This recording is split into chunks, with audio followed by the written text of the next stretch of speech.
I'm just a man who died 1,000 deaths, and would die 1,000 more times just so I could live another one of my lives with you.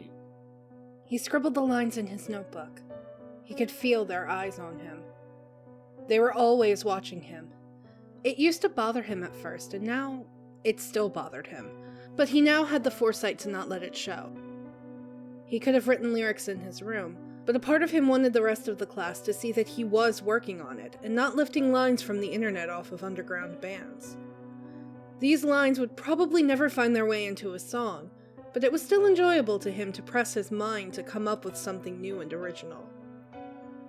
Louis Pasteur had formed a band sophomore year with a few other friends that had grown popular this year past, and now everyone in his class kept their eyes and focus on him. Lou didn't know what change had occurred between sophomore year and junior year. He was exactly the same in temperament and attitude as he was last year. Before all of this, he was generally overlooked. Once his band took off, he noticed a bump in people paying attention to him. Most hadn't even gone to see his band perform, but word travels like the wind here. It didn't matter much either way. If they talked to him, he would talk back. That was the kind of person he was. He had shown up early to class to see if he could bum yesterday's homework off of anyone, but as it turned out, everyone who had shown up early had the same intentions. With only 10 minutes left in class, Lou needed to find someone. The rest of the calculus class flooded in at the ring of the bell, but the prof hadn't shown up yet. It was a pretty common occurrence. A lot of his classmates gossiped that it was because she lived in a cheap apartment miles away and needed to take the bus in. Lou didn't mind much anyway. She did her job, and he did his job to try and pass the class. Most of the time, anyways. You got the homework? Patrick Finnegan sat down next to him. Shit. I was gonna ask you. Lou didn't fault Patrick for not having the work done. He was a triathlete and spent most of his time training. He wasn't going to get into college with his grades. He would achieve that with his prowess in football, swimming, or baseball. The search continues. Finnegan sputtered out a flurry of coughs that racked his body. A sly-looking boy sidled up to him. You get the clap over the weekend, Hulk? Lou had only known this boy for a few weeks, but could already tell he was a shit-stirrer. He had recently transferred to his school after an incident at his old one. A nearby boy responded without looking up from his book. Coughing isn't a symptom of gonorrhea. The brainiac was Ed Jenner, and he was always full of these little fun tidbits of knowledge. The shit-stirrer, whose name Lou never remembered, fired back. As if you'd know anything about a VD. To be honest, I haven't much time to visit with your mom, so no. The boy huffed off, accepting that he had been bested for now.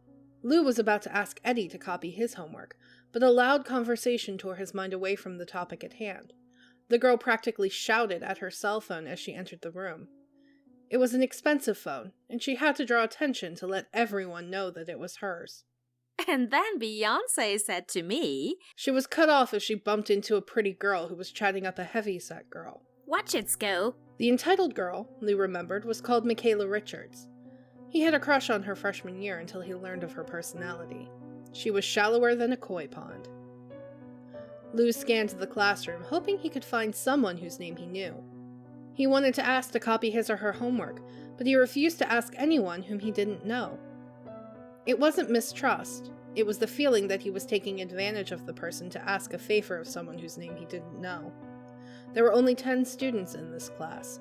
Calculus is not a crowd drawer. He didn't know the heavy-looking girl, the buzzcut guy, the shit-stirrer, the pretty girl, although rumors had started to drift out to his circle of friends, or the lone wolf who he was pretty sure had never uttered a word to Lou. He knew Eddie, Joey, Slacker is late, Michaela, and Patrick. Lou would have to go through the channels he knew if he wanted that homework copied before. Sorry I'm late. Shit biscuits. The prof walked into the classroom and threw her bag on the table. The sound of glass breaking followed so closely behind that everyone assumed the professor had been too rough with her stuff. But he soon realized that the sound came from the classroom below them. I'm here. Joey Meister slid into the room like Kramer from Seinfeld and effectively cut the teacher's introduction into pieces. So nice of you to show up on time. I was right after you, so, looks like we're both late. Anyways, let's begin class by handing in your homework. God damn it. She's hungover, but is trying to cover it up by acting cheerful and upbeat. She has a slightly pronounced tremor. In all likelihood, she's a high-functioning alcoholic. Jonas knew the trick to it all. He had to be quiet. He couldn't draw attention to himself. By being a wallflower, he could pass unnoticed around the others. Better than that, he could observe. He sat in the second row from the back. The troublemakers took the back row thinking that it saved them from suspicion, but it did the opposite. The teachers focused on the back and front. They showered their attention on those two extremes, and those in between were left to their own devices. This class period was ripe with things to observe and note. For example, the professor was wearing the same pantsuit she had worn 2 days before, but it hadn't been washed. She was being chipper, but she was battling some deep disappointment in her life. She was losing the fight. He could tell just by looking who had done the homework and who hadn't. The musician kept looking around at everyone. He wants the answers, but knows it's too late. Andrew Wakefield had a look of defiance on his face. He has a problem with authority figures. He looks at everyone and is quick to try and press people's buttons. Jennifer looked ecstatic. She completed all her calc homework for the week, and knows the answers are all right. She most likely is overqualified for this class, but one of the easy grades. A glandular disorder or a stress eater? Jonas handed his homework to the teacher. She reeked of perfume. Trying to cover up the smell? Not my place to interfere anyway. Jonas knew that his answers would all be correct. Not because he knew the formulas, but because he knew that the faculty rotated the textbook years by 4, and once he figured that out, all he had to do was order an old edition that had all the correct answers in the end text. Homework was 70% of the grade. He didn't need the formulas memorized. He just needed the patterns. The teacher stood behind her desk and exhaled. He knew she was going to go off on the students that didn't have their work completed. And since she took a lot of her social cues for teaching from movies like Freedom Writers and Stand and Deliver, her speech was bound to be long-winded and filled with colloquialisms from the 90s. He took this time to watch those around him. Geraldo was checked out mentally. His buzz cut and insistence on wearing dog tags and camo pants seemed to shout his desire to drop out and join the army. Or at least ROTC. Andrew tried his best nonchalant look, but a jerk of the lips betrayed his sentiments. Joseph, however, was the real deal and seemed not to mind either way about his grades. Jonas knew what he had was a gift. The closest comparison would be Sherlock Holmes' hyper-observant and vigilant attitude. He could intuit a lot about someone by his or her facial expressions and body cues. He knew most people considered him mentally defective, but he figured it was more of a social disorder. Had his parents decided to check out his aloof nature with a doctor, they would probably discover he had mild Asperger's syndrome. The drawback to all of this was that he was paralyzed in social situations. He took a peek out the window, expecting to see students ditching class out in the parking lot. He couldn't figure why they would ditch class only to sit in the parking lot. Instead, he saw something much more interesting. The street outside was completely empty. Usually, it had its share of people walking or truant smoking, but today there was nothing. He saw a couple of men pull up in a beat-up truck and began to unload what looked like a series of planks. Jonas's interest grew as they began to connect them on the road. Barricade? An accident nearby? They had erected a simple barricade across the road. He realized it was facing the high school, and the men kept glancing furtively at the building. Was there an accident here? He continued to watch, but made no motion to inform the other students. Most were trying to keep their focus on the teacher, and avoid her gaze when it swept over them to not be singled out. Jonas, however, had known the bullet points of the speech before she had even begun. As he continued to watch the men, he noticed onlookers start to get turned away. They left in a hurry without looking back. This was something serious. A bomb threat? Just as he was trying to puzzle it all out, 3 Humvees pulled up to the barricade and soldiers began to pour out. The teacher's eyes swept the classroom again, and she finally homed in on the only student not paying attention. Mr. Salk, are you paying attention? Jonas's heart began to thump as he turned to her. It is a beautiful day, but we have more pressing matters to address, am I right? She waited for a response. Jonas nodded and hoped she would continue. She did. A yes or no is required here, Mr. Salk. Panic started to course through his veins. The professor saw that she was making the boy frantic and decided to lay off a bit. Jonas, let me rap you with a bit about what's totes important. It was then that her eyes actually looked out on the street and saw the commotion, and her words were stolen from her. The Milgram shock experiment posited that 80% of people will obey authority figures even in situations that directly result in the bodily harm of others. She didn't need to say anything for everyone to know something was going on outside. Everyone floated to the window to get a peek at what could have shocked her so. Edward watched as more and more soldiers arrived at the scene. They began to post up behind the wooden barricade. They swarmed over the streets like ants. Harriet spoke first. What do you think they want? Ain't you ever heard of a battle royale? I got dibs on the Tech 9. Rider motherfucking tat-tat. Andrew, watch your mouth. We are in class. Well, I'm sorry, Your Highness, but these military types got me all bent out of shape. The teacher glowered at Andrew, but decided not to try and make an example of him with all of the soldiers around. Maybe there was an accident nearby, and they're just sealing the area off to keep interference to a minimum. Some people nodded in agreement, hoping that this had nothing to do with them. Then why do they keep looking in our direction, and why are they facing us? Those guys are here for us. A few harsh looks were thrown in Jenny's direction, but if she noticed them, she chose not to react. Before anyone else could speak, the announcing speakers crackled to life and the principal's voice filled the room. The voice spoke in its best attempt to sound authoritative. That did not inspire confidence in many of the students in classroom 300. Do not panic. You hear that, everyone? Panic! This is an emergency drill. Will the classes on the first floor please report to the gymnasium? Below them, the calculus class could hear students open the doors of their class and hurry out into the hall. The teacher tried to calm everyone. Do you see? It's just a drill. Now everybody wait for the third floor, our floor, to be called down for the drill. A few minutes passed and everyone waited for their time to leave the classroom. The speaker system eventually continued after all the students on the first floor probably reached the gymnasium. Classrooms 201 through 210 may proceed to the gymnasium.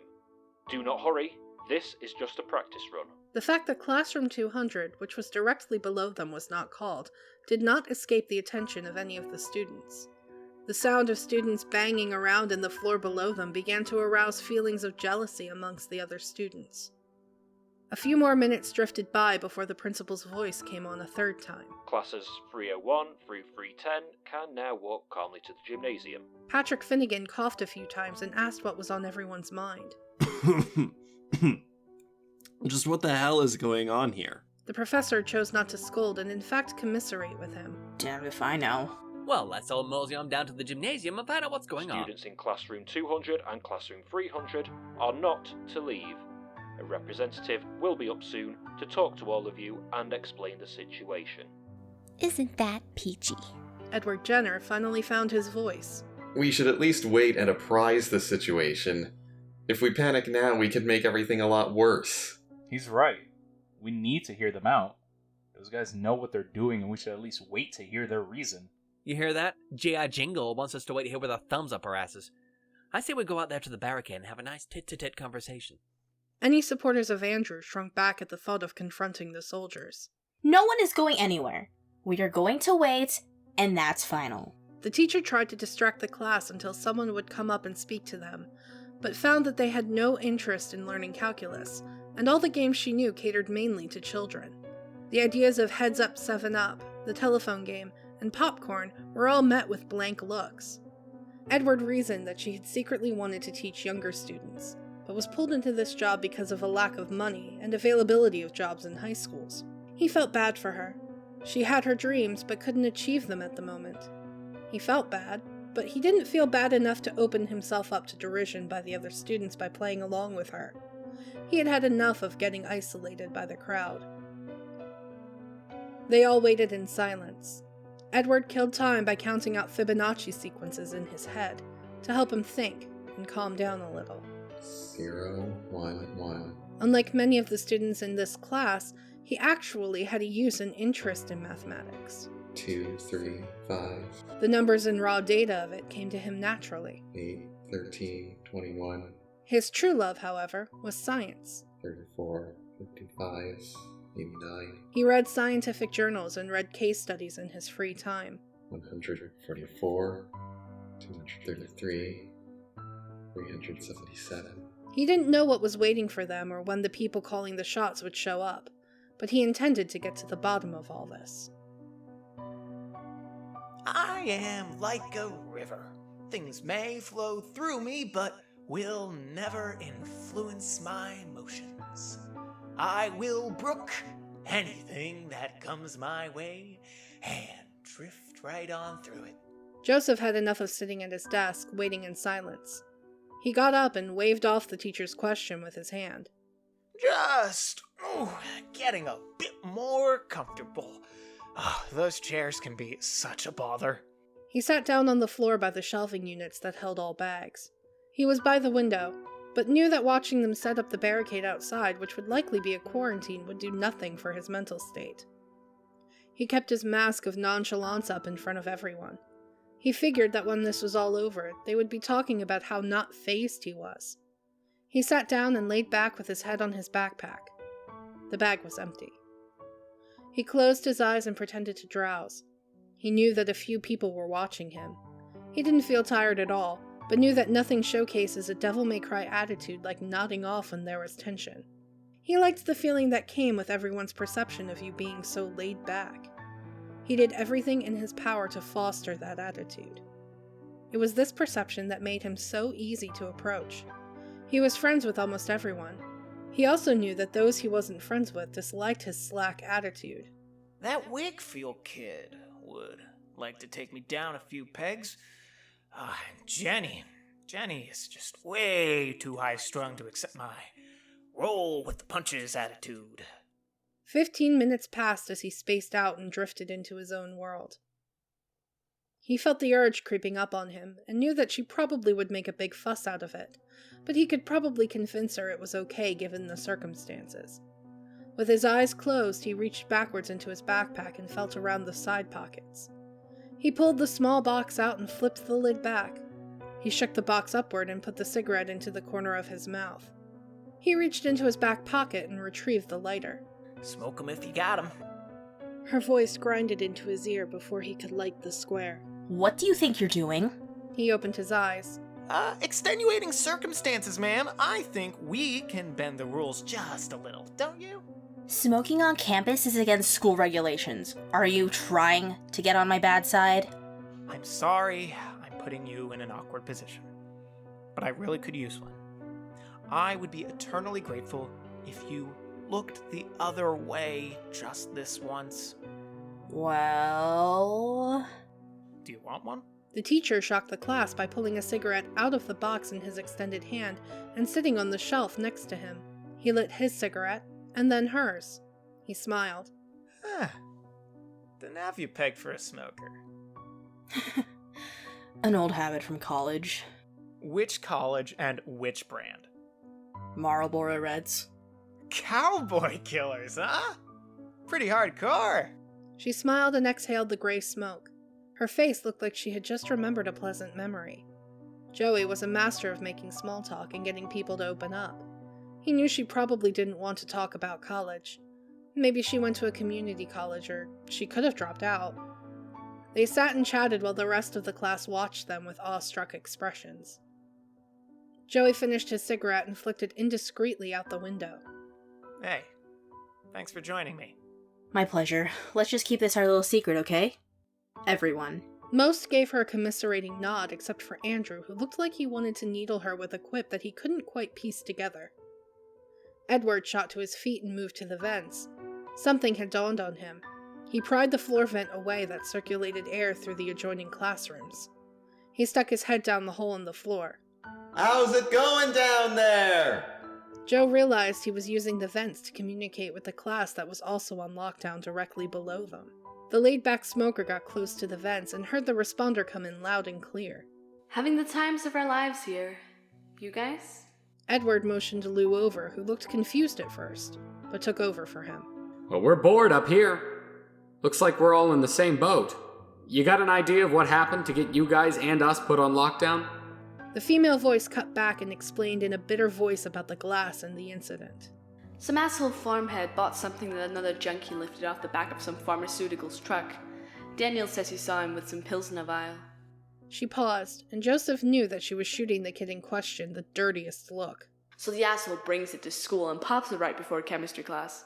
About 2 hours ago, he goes into convulsions and is basically a vegetable. The teacher runs out for help and tells us to wait while we are, and then those douche nozzles show up. And guess what? She doesn't come back. You want my opinion? Idiot OD'd and this is all some fucking useless precaution. That sucks. Anybody come to see you guys yet? We're still waiting. Ain't that just precious? I'm so glad we decided to wait. Shut it! Alright, I got one last question. What's the dumbass's condition right now? Breathing steady and slow. Still alive, but if we're here for much longer, I don't think he'll be that way for much longer. Kill a defenseless man? This defenseless man caused all of this by popping that damn pill. I don't know what's happening to him now. Could be the best trip of his life, or could be experiencing hell on earth. All I know is that he's probably the reason we're all here. I'm scared of everything. Who I am? Most of all, I'm scared of walking out of this room and never feeling the rest of my life the way I feel when I'm with you. Jennifer Grey. Michaela Mary Richards had been running on autopilot for a bit while she waited for some sort of catalyst to knock her out of her stupor. She was the type of girl to give in to fancies of indecisiveness and let other people step in and address her problems for her. She was surrounded by people who wanted to, needed to help. Her father was quite well off and everyone sought his favor. She just happened to be one of the ways people found their way into his good graces. She had almost let herself become content in her inactivity. The conversation with the girl below the classroom was just what she needed. She knew what had to be done. She stood up from her desk and walked over to the window. The window definitely reflected the style of the architect. It utilized a crank to open. She saw other signs of the antediluvian influences the designer had a predilection towards in the vent system, the whole wooden structure of the school, and of course, the water fountains that looked like they were probably running on segregated systems until the Equal Rights Amendment was passed. Michaela cranked the window open and looked at the soldiers setting up the barricade. They ran feverishly back and forth like a colony of ants to try and set up a metal chain-link fence between them and the school. If she had been thinking clearly, she would have realized that they were setting up for the long haul. She didn't realize that they were not going to pack up and call it a day at the end of the day. Michaela leaned out the window. I don't think you've all realized the mistake you all have made. We are just students, and some of us are quite affluent. I insist someone come up here so I can tell you just who I am and why that name is currently the only thing between your job and a gruesome court-martial. She watched in horror as her words grabbed their attentions, and they all raised their weapons and trained in on her. A finger twitch was all that was between her and doubling her weight in lead. Step away from the window or we will shoot! The words died in her throat for just a second before that fear was swallowed up in rage. Did they not know the clout her father had? She was about to spew them with vitriolic diatribes when an arm wrapped around her and pulled her back from the window. The ROTC wannabe growled. Princessa, they mean what they say. Let's not push them to make any split-second decisions which will end with us getting raided like Swiss cheese. Michaela reached back and slapped him as hard as she could. He didn't flinch from the blow. He didn't grimace or wince. Everyone else did. The teacher broke the shocked silence with a set-in-stone command. Nobody hits anyone in this classroom. Everyone get away from the windows. Whoever doesn't comply in the next 3 seconds will spend the rest of their high school life coming in for early detention. Everyone moved back from the windows and the rest of the afternoon was spent in silence. Michaela spent the next 3 hours shooting daggers at Geraldo. This close to getting to speak to a superior officer and maybe getting those barricades lifted, and that monkey of a man ruins it all. The buzz-cut boy fiddled with the dog tags that hung around his neck and tried to avoid her gaze. Time continued to crawl onward, and still no one came to speak to them. Night fell upon them and brought them no comfort. Many of the students began to think about how they were going to get comfortable enough to sleep. Michaela opened up her cell phone and knew that if she couldn't reach someone in her father's thrall, then she would be spending the night sleeping on the floor. Shit, no bars. She knew someone was going to pay for this. They wanted to shut up, but she wasn't the kind of person to be cowed by such threats. They thought she was someone that would take an order lying down, but she was not a jarhead like G.I. Joe over there. In older times, she would have perfectly aligned herself to the aristocracy. Michaela Mary Richards made an oath to herself while sealed up with the other classmates. She would see them all court-martialed and charged with human rights violations. She would see them destitute and ruined. She shut off her cell phone and retreated into her mind and imagined whoever was in charge of the operation being crushed under her presence as she laid into them with every 4- and 5-letter invective that she knew. She even made up a few in her mind as she stewed in her own rancor. Time crawled by, and when the teacher shut off the lights, she rested her head on her backpack and drifted off. She had no dreams or nightmares, but melodrama dictates in these situations that her nightmare was just beginning. He did not perceive that my smile now was at the thought of his immolation. For the half of a century, no mortal has disturbed them. In pace requiescat. Tu fortunato. Jennifer McCarthy woke up with dreams of him in her mind and his taste on her lips. She had never kissed him, but she was imaginative. She had to be, because she knew her love for him was like most things in life, forlorn and unobtainable. She easily came to this conclusion by analyzing her social status in comparison with his and her weight. She had learned not to pull any punches when it came to her weight. She weighed about as much as him, and he was about a foot taller than her. She was a nerd, and he was a jock. There was no way that they could Romeo and Juliet this. Besides, both characters commit suicide in that play. She had stayed on the outskirts of the social scene and never even thought about putting herself out there. Instead of using her considerable intelligence to see the strengths of her and those around her, Jenny used her mind to bring other people and herself down. As a result of all this, she had little friends and even less self-respect. Like many during her teenage years before her, she subscribed herself to a very gothic stance. She was pessimistic and a fatalist. Whereas most youth grow out of this phase, she was certain to carry it with her for as long as she lived. She had been hurt too much and knew that by not caring and hurting those around her, she would be certain never to feel the same pain twice. Jenny was the first one to wake up. She glanced over at Patrick and realized that even when he wasn't sleeping, he exuded something that was magnetic to her. She wasn't sure if it was her desire to hurt herself or maybe the battery of teenage comedies she watched, but she knew that she was attracted to him. She looked around the room at all her classmates sleeping on the floor or propped up against walls. Some used jackets or the backpacks as pillows. She realized something was missing in all of this. It took her a few minutes to shake off the drowsiness that had overtaken her. It dawned on her the second she looked at the large desk. She stood up. Where'd the teacher go? The class woke up quickly as the commotion rose. Theories came out quickly and without much evidence to back them up. Andrew claimed that the government soldiers took her while she slept to experiment on her. She wasn't sure if he really believed that, or if he had just said it to spook some of the other students. Jennifer suggested that she abandon them to go and run for safety. She proposed the idea in common sense, but she could sense the class's outright and fearful rejection of the thought. Joey decided she had gone to use the bathroom. Everyone seemed to pick sides, and stick to the authenticity that theirs was the right idea.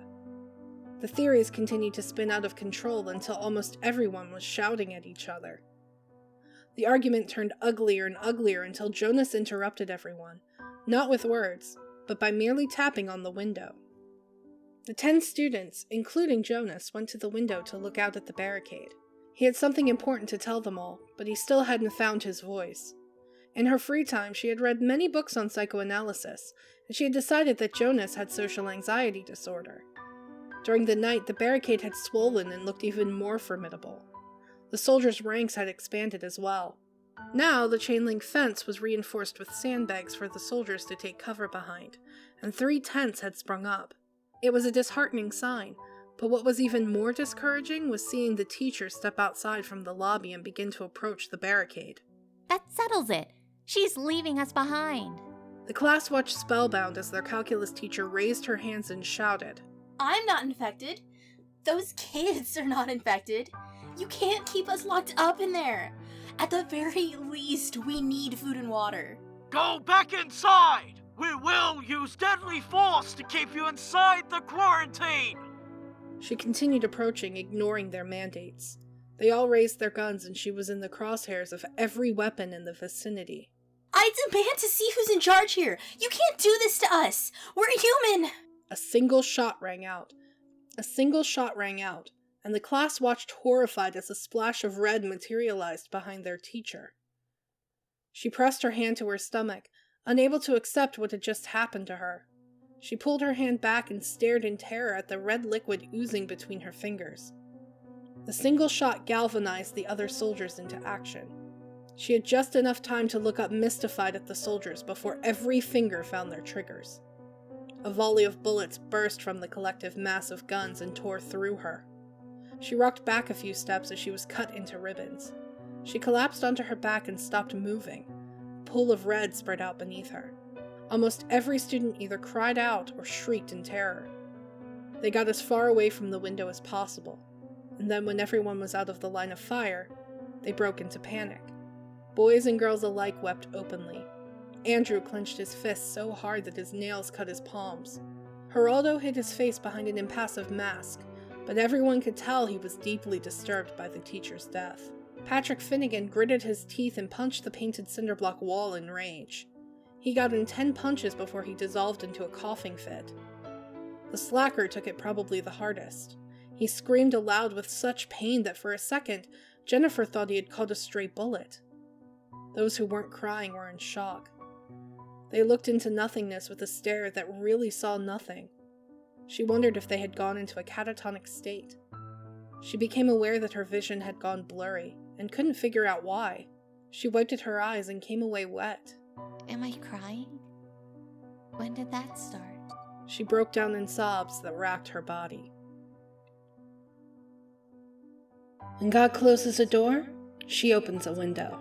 Harriet was trying her best to think on the bright side of things, but there weren't many things to be optimistic about. They had just executed a teacher without remorse, and these were the people that had them on lockdown.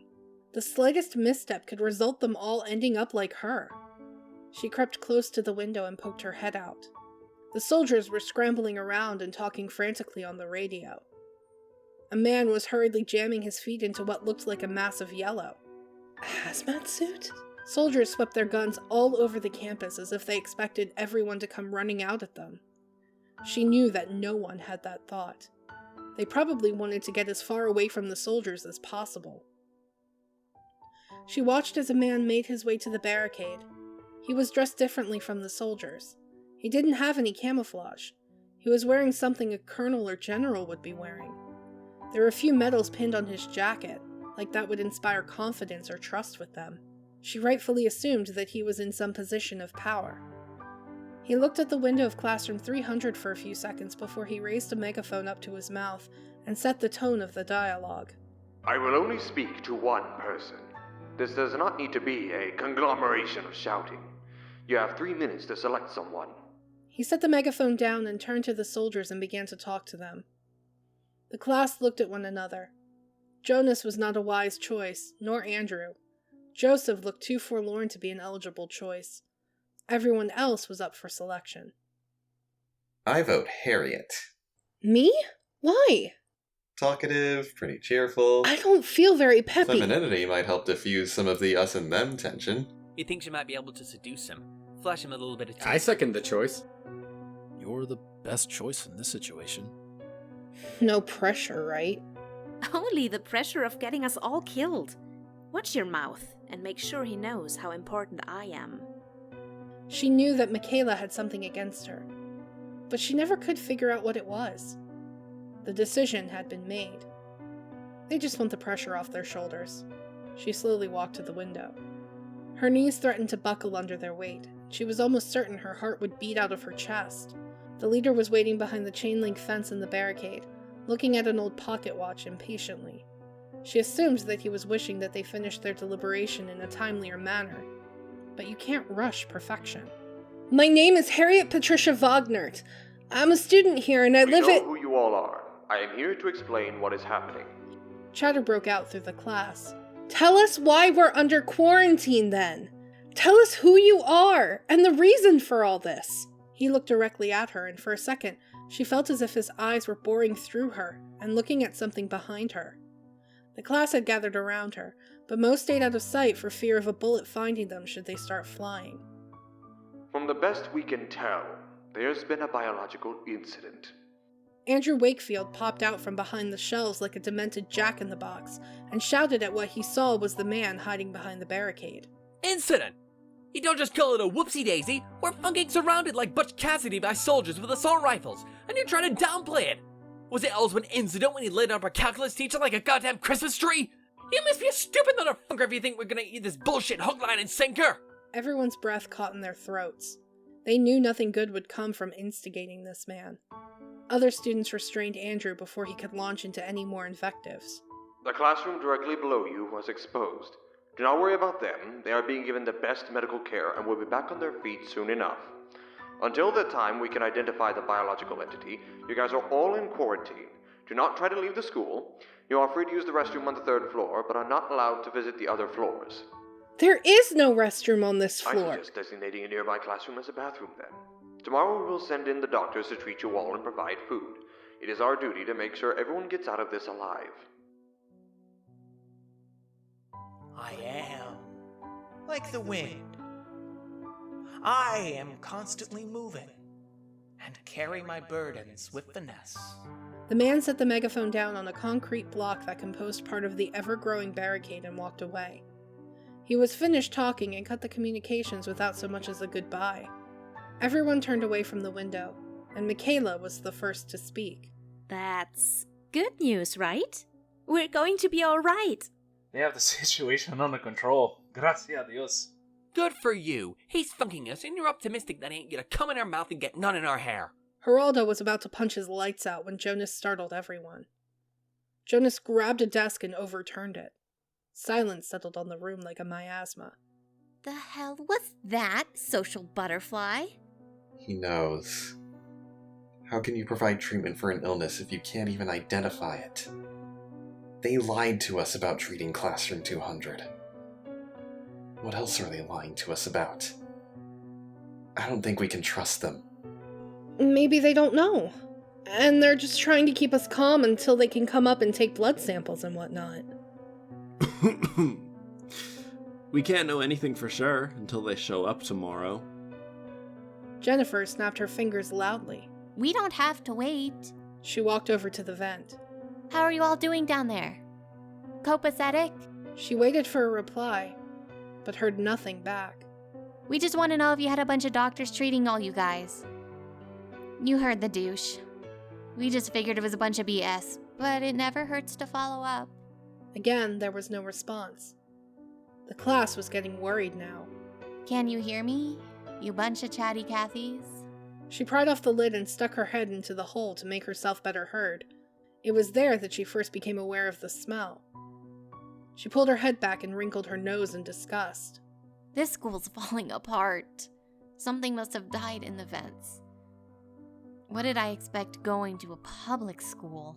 Jonas's hands clenched into a ball and he gritted his teeth as the realization made itself known to him. Edward was the next to put the pieces into place. Oh, sweet Jesus. Jennifer raised her eyebrow quizzically, and then the implication settled on her. They couldn't have. We would have heard. What's going on? Dunno myself, but it seems like the genius got a whiff of something that wasn't a fried double down. My guess is on the scent of decomposition. The rest of the class didn't have to go near the vent to become aware of the smell. Now that the vent cover had been taken off and someone had called attention to it, they could all smell it. Andrew continued talking to no one in particular. I guess it makes sense. The guy with the megaphone was only addressing us. I bet the class below us has gone on to the great gig in the sky with the help of those soldiers. Well, what now?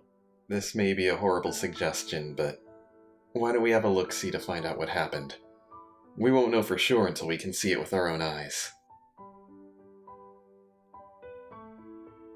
His right hand keeps tracking back to his pocket. A talisman or lucky charm? Given the situations in which he touches his pocket, indicates some sort of weapon. Mace or a knife. The class looked at their fellow student as if he had made a modest proposal. This may be Stockholm Syndrome talking, but that is the sexiest idea I've heard since we got locked up. I'm not your captor, so you wouldn't be developing feelings for me, but the soldier... And the magic is gone, you're back to being annoying. What happens if the soldiers notice that we're gone? We could be in serious trouble. Jonas noticed his hand wandered. We won't send everyone. Maybe 2 or 3 people. The rest will keep an eye out and maybe forage for food, because honestly, I am starving over here. The group embraced the idea. but when it came to electing themselves into the search party, they fell short. They eventually decided on Andrew, who volunteered out of the sheer desire to break the General's orders, Edward Jenner, and Louis Pasteur. Jonas, Patrick, and Michaela would watch the soldiers and shout down the vent if they saw them approaching the school. The rest would go through the other classrooms in search of food, as most hadn't eaten anything for a day. They all split off to perform their tasks. At first, Jonas watched the soldiers, looking for a pattern or habit to become evident, but at such a distance, he couldn't make out anyone's face, and without any identifying features, he was forced to give up. He turned his attention to those in the classroom with him. Patrick coughed frequently. He probably had a cold, which had been compounded by the stress of the situation. Michaela kept glancing out towards town, and he knew that she was waiting for the time when her dad would show up with a legion of lawyers. He didn't bother to tell her that no amount of legal intervention would help them if they pulled the martial law card. The group that had been searching the other classrooms on the 3rd floor came back and deposited their collection on the teacher's desk. Most kids took their bags with them when they left. We have slim pickings here. She's avoiding eye contact. A guilty conscience about something? He knew that she had pocketed a bit of her findings. He didn't see any reason in calling her out on it, as doing so would only serve to increase paranoia and threaten cohesion in the group. This should tide us over for the day. And we can always raid the lunchroom and lockers if this lasts another day. Everyone just needs to tighten their belts a little bit. She knows how important it is for everyone to be calm and optimistic. She will be extremely important if this quarantine persists. The 3-man search party returned, and Jonas knew what they had found before they began talking. Eddie looks paler than a porcelain doll, and Lou can't hold anyone's eyes for more than a second. They don't want to talk about it, but they know it has to be done. Even Andrew seemed dejected, as if even he didn't want to talk about what he had seen directly below them. The others had been excited by the prospect of finally getting something in their stomachs other than air, and hadn't noticed the pallor or miasmic depression that clung to those 3. Patrick showed them the food they had collected, mainly granola bars, candy, and water bottles. Jonas knew that food was the last thing on their minds at the moment. Louis broke the news to everyone. They're all dead downstairs. Every single one of them. Silence reigned supreme among the class. Most of them looked like they aspirated blood, or were bleeding from their mouth, nose, and eyes. They were showing symptoms very similar to hemorrhage. I don't want to hear about that shit. We didn't hang out there for long for obvious reasons, but it seemed that they all died of the same thing. There were no signs that doctors had been present or any treatment was given. There was no response. The class absorbed this news like it was the reading off a lunch menu, and not the violent death of a class of students just feet away from them. Jonas processed the information carefully. The girl who spoke to them through the vents had implied that only one of them had taken the pills. But if everyone was dead, that suggested the biological entity was infectious on some level. Whether it was contracted through bodily fluids or aerosolized in the air, Jonas couldn't be sure. The illness, if left untreated, could be fatal. One sign of infection was severe bleeding, but panic could trigger a whole myriad of placebo symptoms. Patrick's persistent cough could lead to severe fractioning of the group if tensions rise any higher. Jonas knew that something had to be done to diffuse the tension in the class before paranoia began to influence everyone's actions. The miasma that had started with those 3 investigators suffused throughout the room. Students were dead below them, and some knew them as friends, or at least acquaintances. Jonas knew none of them, but he had kept to himself mostly. For the others, however, Michaela bit her lip and looked down at the floor to keep herself from crying. A crush, maybe? God damn it! Geraldo's hand shifted, but returned back to his side. The realization that this room may quickly become their tomb had not escaped anyone's mind. I would kill for a drink right about now. It was then that Jonas spoke for the first time since everyone was put on lockdown. If you see the glass as always being half full, your life will be full of happiness. Much to everyone's surprise, Jonas sat up and moved to the teacher's desk. He pulled open a few drawers as if looking for something. Upon not finding it, he then grabbed a nail file from one of the recesses. They watched with interest as he jammed the nail file into a locked drawer and pried the desk drawer open. Those locks weren't really made for security purposes. They were there to give the illusion of security, and Jonas easily pried the door open. He smiled as he reached into the once locked drawer and pulled the item out. He thunked the bottle of cheap vodka on the desk. I will give you this entire bottle if you kill the fellow with the megaphone out there. There was a moment of stunned silence before they dissolved into laughter. Harriet grabbed the cheap plastic handle of the vodka. A promise is a promise. The joke wasn't that funny, but it gave them something else to do other than think about the 15 dead people below them, so they laughed. Tears welled up in their eyes as the laughter rolled through them. Finnegan laughed until a fit of coughing stopped him. How'd you know she had a bottle here? Jonas rubbed the back of his neck. She had the shakes and she doused herself in perfume. A high-functioning alcoholic was the most likely scenario. Andrew walked up to the desk. Thank God for people and their inner demons. The class divided into who was drinking and who wasn't. Jennifer refused on principle, and Michaela refused due to who her drinking buddies were to be. Harriet wouldn't have been surprised if she turned her nose up at them a few times before the night was done. Geraldo wanted to stay sharp, and Patrick didn't feel up to drinking. Jonas tried to join the others, but was pulled into a few shots by an insistent Harriet. The vodka could only be described as cheap with its plastic shatterproof bottle and its taste that was like drinking lighter fluid and then swallowing a lit match. Most of the students didn't mind as it achieved the purpose of putting fire into their bellies. Harriet went through a bit of a phase a couple months back. She went to parties, got drunk, did a lot of things she would come to regret. She had decided not to dwell on it. Instead, she took another shot of the paint thinner vodka and let a warm feeling suffuse itself throughout her body. She was certain that Edward hadn't ever tasted liquor because he winced after every shot. It was kind of cute, like watching a baby first take a bite into a lemon. She knew Lou had managed to get a few gigs with his band in a bar, and probably had a couple of drinks after the show. She went to one of his shows once, but was so drunk that she only had an inkling of an image of him standing by the stage afterwards with a red solo cup in his hand. Joseph seemed to be drinking only socially. He took a nip every now and then, but was mainly attempting to engage others in conversations.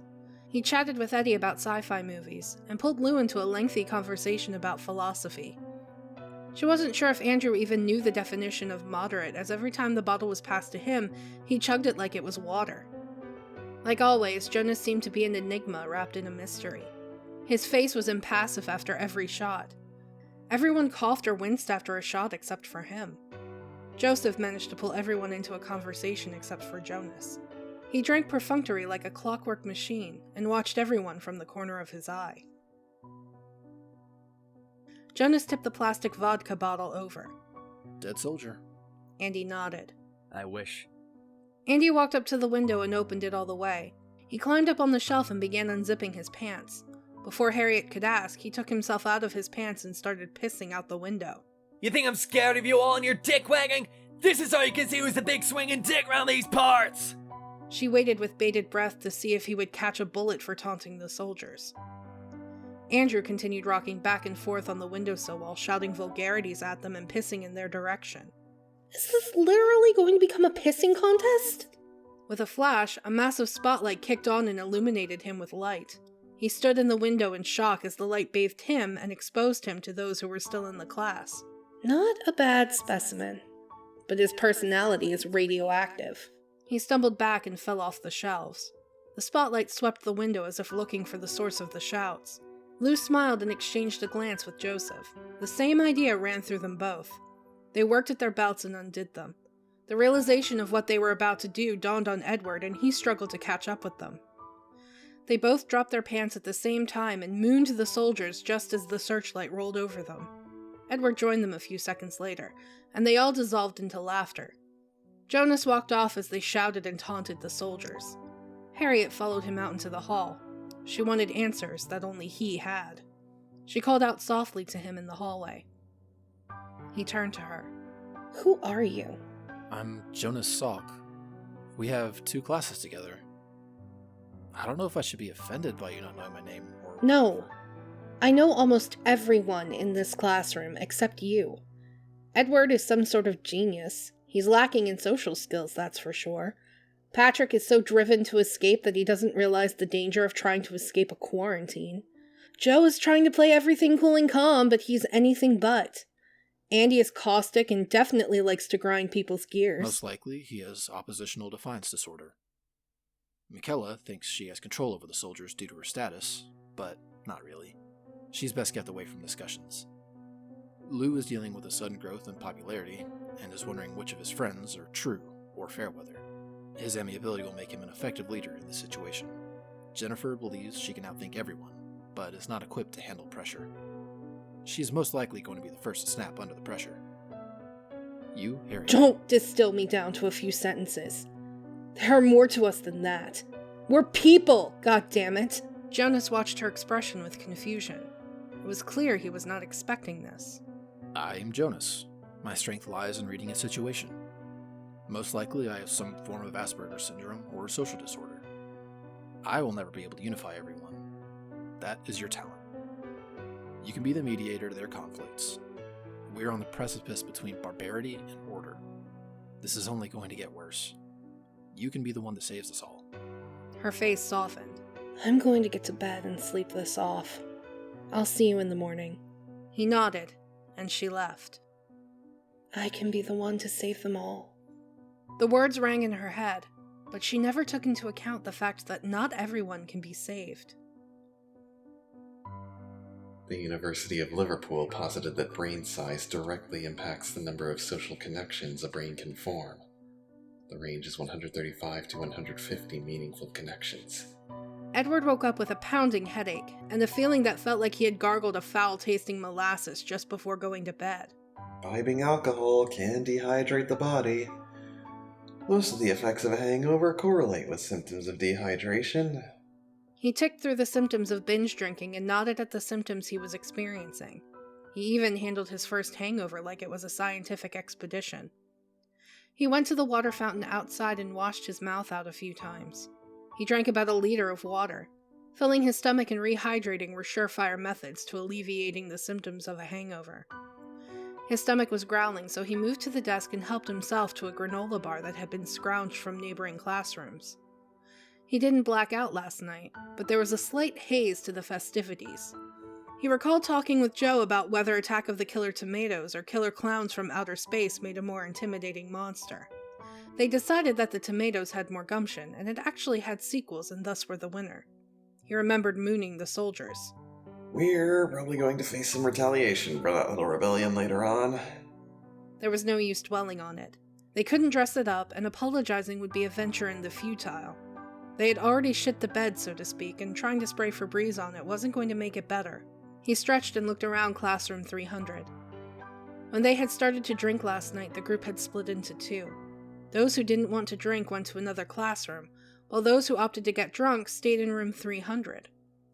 Drinking just 10 feet away from a classroom full of corpses? Sounds like a Russian novel. He looked at the others in the room with him. Joseph was sleeping contently using his backpack as a pillow. Andrew was sprawled out on the floor without anything to use to cushion his head.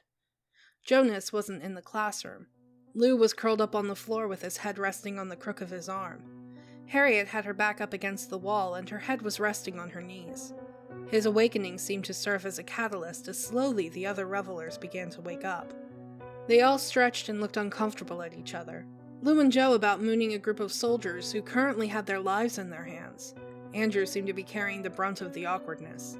He probably remembered exposing himself to the soldiers in an act of bravado.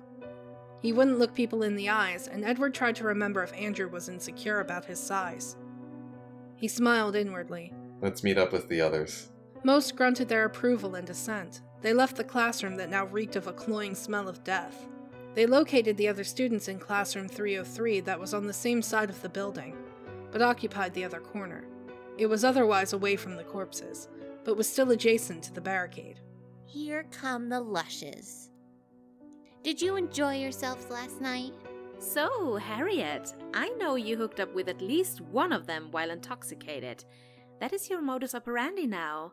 Pray tell, who was the lucky, now syphilitic gentleman? Before Harriet could fire back with a caustic rejoinder, the megaphone screeched into the mid-morning air, and the voice piece spoke to the quarantined students. Morning. I heard you all had quite the busy night last night. Fuck you, you shit-sucking cockroach! If you don't have anything important to say to us, shut your goddamn mouth! One part of the class was too stunned to interfere with Wakefield's diatribe, and the other part was wishing they could express the same sentiments. I would prefer the company of Miss Wagner. Too bad, crotch rot. You're talking to me. She doesn't feel like talking to a limp dick, impotent, withered old husk such as yourself. The megaphone man raised the tool again to talk, but Andrew continued his rant. You see, you failed to deliver on your promise. Where's our food? Where's our food? We're starving here. The food is coming. You're more full of shit than a porta potty, Pops. You're just a toady. Let me speak to the big swinging dick around here. Let me speak to Mr. Tusky Experiment. I want to talk to MK Ultra. I'm tired of playing around with Mr. Puppet. If you just let me talk... We're tired of talking marionettes. You talk and achieve nothing. We're tired of going around in circles. We're tired of you... The realization of what he was about to say stole Andrew's words away, and the man with the megaphone used that opportunity to seize control of the conversation. I was trying to say before I was so rudely interrupted by such a crass and crude individual. Both those words mean the same thing, asshole. That we now have new information on the biological entity that made this quarantine necessary. We know the symptoms that you should be vigilant for. We have identified the virus that you have been exposed to. Silence reigned supreme in the class. The first symptoms are cold-esque in nature. The incubation period for the symptoms to become manifest is 24 hours after exposure. Intermediary stages are extreme lethargy and dementia. This stage can last 1 to 2 days depending on your immune systems. The final stages of the virus are very similar to hemorrhagic fever. Bleeding from the nose, eyes, ears, and any orifice, really. In this final stage, the person is highly infectious and can contaminate others through bodily fluids, close proximity, and physical contact. The final stage lasts 2 to 3 hours before death. The man with the megaphone waited for his words to sink in with the class before continuing. We highly suggest isolating people that show signs of early infection. We have our top scientists working on a cure at this very moment, but it will take time. Keep calm. Losing your patience or flying off the handle could sign this death warrant for you and your friends. We will bring you food and the cure when we manage to fully understand its effects. He set down the megaphone and walked off in a brusque manner. The words hung throughout the classroom and rendered the situation in a brutal clarity. They could be infected with this fatal virus and could die within days. The only thing that could be heard amongst the shell-shocked students was the relentless coughing of Patrick Finnegan. Slowly, the dark realization began to set upon them like an ancient Lovecraftian horror, insinuating itself throughout their minds, corrupting their thoughts. Liston is staggering. Clay is rocking him with combinations. Clay is killing him. Clay is killing him. Sonny Liston is down. Second Clay Liston fight. Patrick doubled over coughing. It seemed to everyone like his next fit of coughing would result in him injecting a lung from his body. Andrew Wakefield was the first to make the connection and take the initiative. You son of a bitch! You are infected! Part of the class gave out stifled shrieks and gasps. They were now coming face to face with the infection. They were coming face to face with their own mortality. He tried to shake his head and deny the claim, but a flurry of coughs rendered him incapable. When were you gonna tell us, Typhoid Timmy? After you infected us all, when you became a fucking plague victim? You're a goddamn Trojan horse! Jonas looked at Lewis, who jumped to Patrick's defense. Don't put ideas in their heads! We're all scared enough as it is. He had that cough before all of this started. He was hacking and wheezing 2 days ago. According to the data we were given, Patrick should have slipped into delirium and lethargy by now if he was infected. Nerdlinger. This big dumb ox may not have been infected then, but look at him now. He's coughing more than a tuberculosis ward. With a cough like that, he has to be immunocompromised. He's a ticking time bomb. Oh god, I don't want to catch it. Guys, I'm not infected. A cold, it's all. I'm fine. The coughing, made worse by the stress and hunger, doubled him back over in chest-heaving coughs. We can't know for sure, but we have to think this through carefully. We can't take that chance. We have to exile you to... Blood! He's coughing up blood! He's got it! Before Patrick could defend himself, Michaela, Geraldo, and Harriet fell upon him in a flurry of punches, scratches, and kicks. Lewis tried to scream for them to stop, but his voice was overwhelmed by their collective screams. Whipped into a frenzy by the mob rampage, Andrew and Jenny joined in the attack against their defenseless, coughing classmate. Patrick covered his face as punches and kicks rained down on him from all angles. They shrieked, scratched, stomped, and struck at the helpless athlete. Geraldo's boots caused the most damage, but in reality it was the combined might of the mob in those furious seconds that ended Patrick's life. No one knew who dealt the coup de grace, but by the time Louis, Edward, and Jonas were spurred into action, it was too late. For the sake of honesty, he was dead before the beatings, before Michaela's condemnation. Patrick Finnegan was dead the moment he started coughing. Those who didn't participate in the mob mentality pulled the others away. Jonas tearing Wakefield away and into a nearby desk that toppled over. Louis dragged Michaela and Harriet back by their hair as they shrieked in surprise more than pain. And Edward slammed into Geraldo, which sent both of them tumbling past Patrick's broken and bloody form. Joseph ran forward to check on Finnegan's twitching and twisted body. He couldn't bring himself to touch him for fear that his blood was infectious, and infection was a death sentence, but it didn't take a doctor to tell his condition. His forearm looked like a broken stick, and his face could only be compared to red jello. He turned to the class, some of which were on the floor, some of which were struggling against the hands that held them now, all of which were staring in abject terror at the bloody form that lay before them. He's dead. Semper Fi, Marines. Michaela was the first to really react to the realization that they had killed Patrick. She sank to her knees, inches away from his ravaged form, and broke into tears. Sangre de Cristo, ¿qué hicimos? Her tears galvanized Jennifer into a blind fury. She slipped free of Louis and delivered a powerful backhand to Michaela as she wept. The force slammed her into Patrick's corpse. You bitch! We were going to quarantine him. You did this. He's dead because of you. Did you even see him coughing up blood? Harriet tried to pull her away, but Jenny broke free from her grasp and grabbed Michaela, who was a sobbing mess, by the hair and threw her backwards. Michaela was too shell-shocked to even register that she had been slapped. Jennifer broke down at Patrick's corpse and wept over him. She muttered nonsensical things to him like whispers in the ear of a lover. Está loca. Estaba enamorada de él. She surprised the entire class when she bent over his prone form and planted a long kiss on his cold lips. Geraldo didn't have long to register this shock before Louis caught Andrew unprepared with a right hook that sent him to the floor, rubbing his jaw. We could have talked this through! You just had to instigate and prick and prod them all, didn't you? I didn't see you stopping us. Admit it, you were scared shitless just like everyone else. The musician was on the instigator in the blink of an eye, and the two struggled on the ground. Michaela took the opportunity to take reprisal against Jenny like a clawing, screaming banshee. Llorona. The situation devolved into a fighting and screaming clusterfuck. Everyone had lost their marbles except for him and maybe Jonas. Geraldo knew that he had to restore order before it was too late. Necesitamos estar tranquilo. O todos vamos a morir antes del militar puede salvarnos. He reached into his pocket and retrieved his last resort, his lucky charm, his butterfly knife. He carried this 4-inch blade to school with him every day since he had saved up the money to buy it. He wanted to be prepared for everything. Geraldo watched the news every night that was laden with stories of dirty bombs, hostage-taking, and public executions of infidels. He dragged the knife across the chalkboard with such a screech that all fighting stopped, and everyone's hands shot to their ears. He let the moment settle before speaking. Ahora! We need to calm ourselves, G.I. Lord. Joe has a knife? How long were you holding out on us? Hand it over! He went to move forward, but Geraldo raised the knife in an unmistakable stance that stated the only way he was going to get it was to kill him for it. A knife doesn't change our status any. We're not going to escape with that, and thinking it'll restore order is only going to form some sort of police state amongst us. What are you proposing, Geraldo?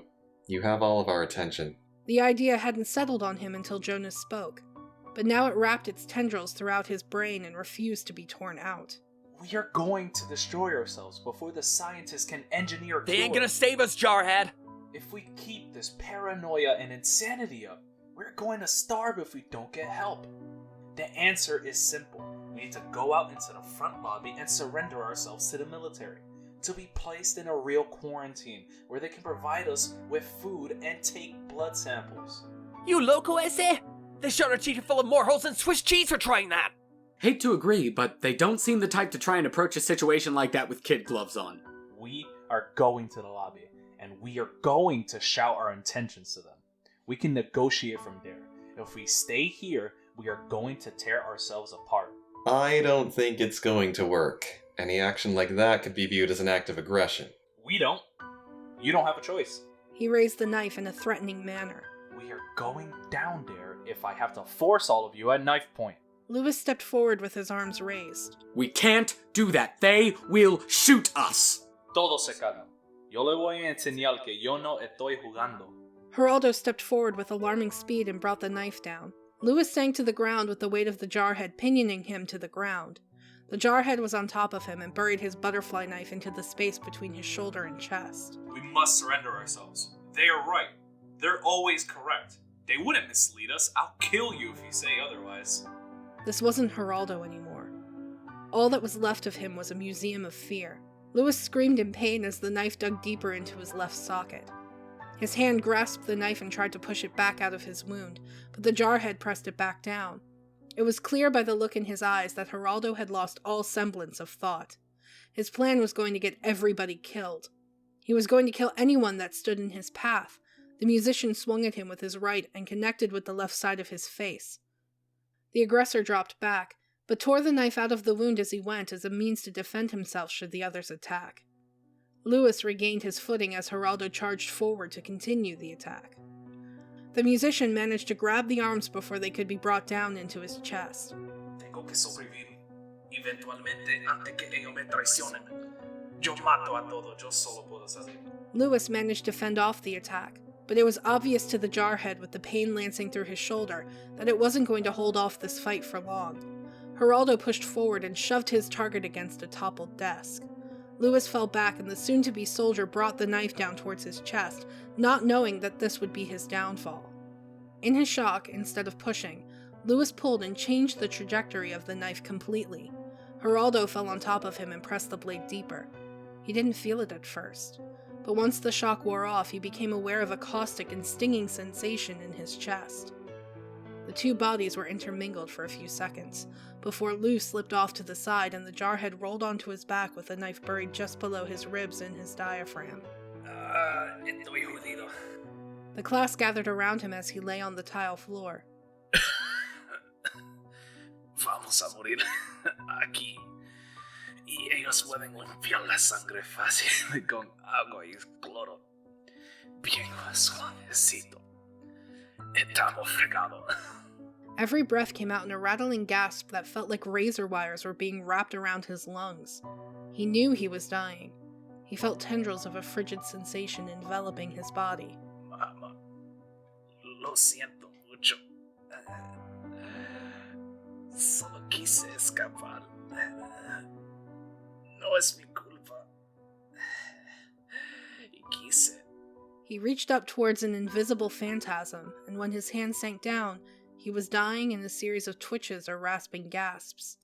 The last thought he had was the realization that he was escaping in a sense.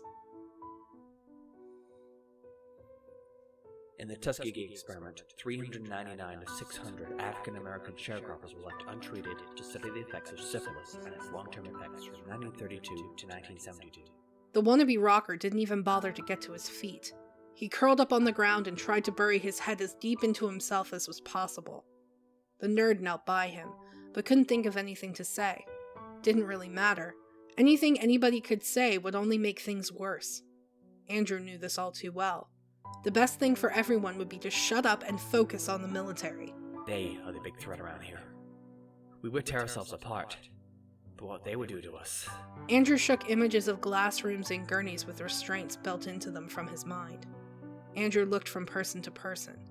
The fatty had moved back towards the jock's corpse. Little Miss Next Door was zoned out in an almost catatonic state.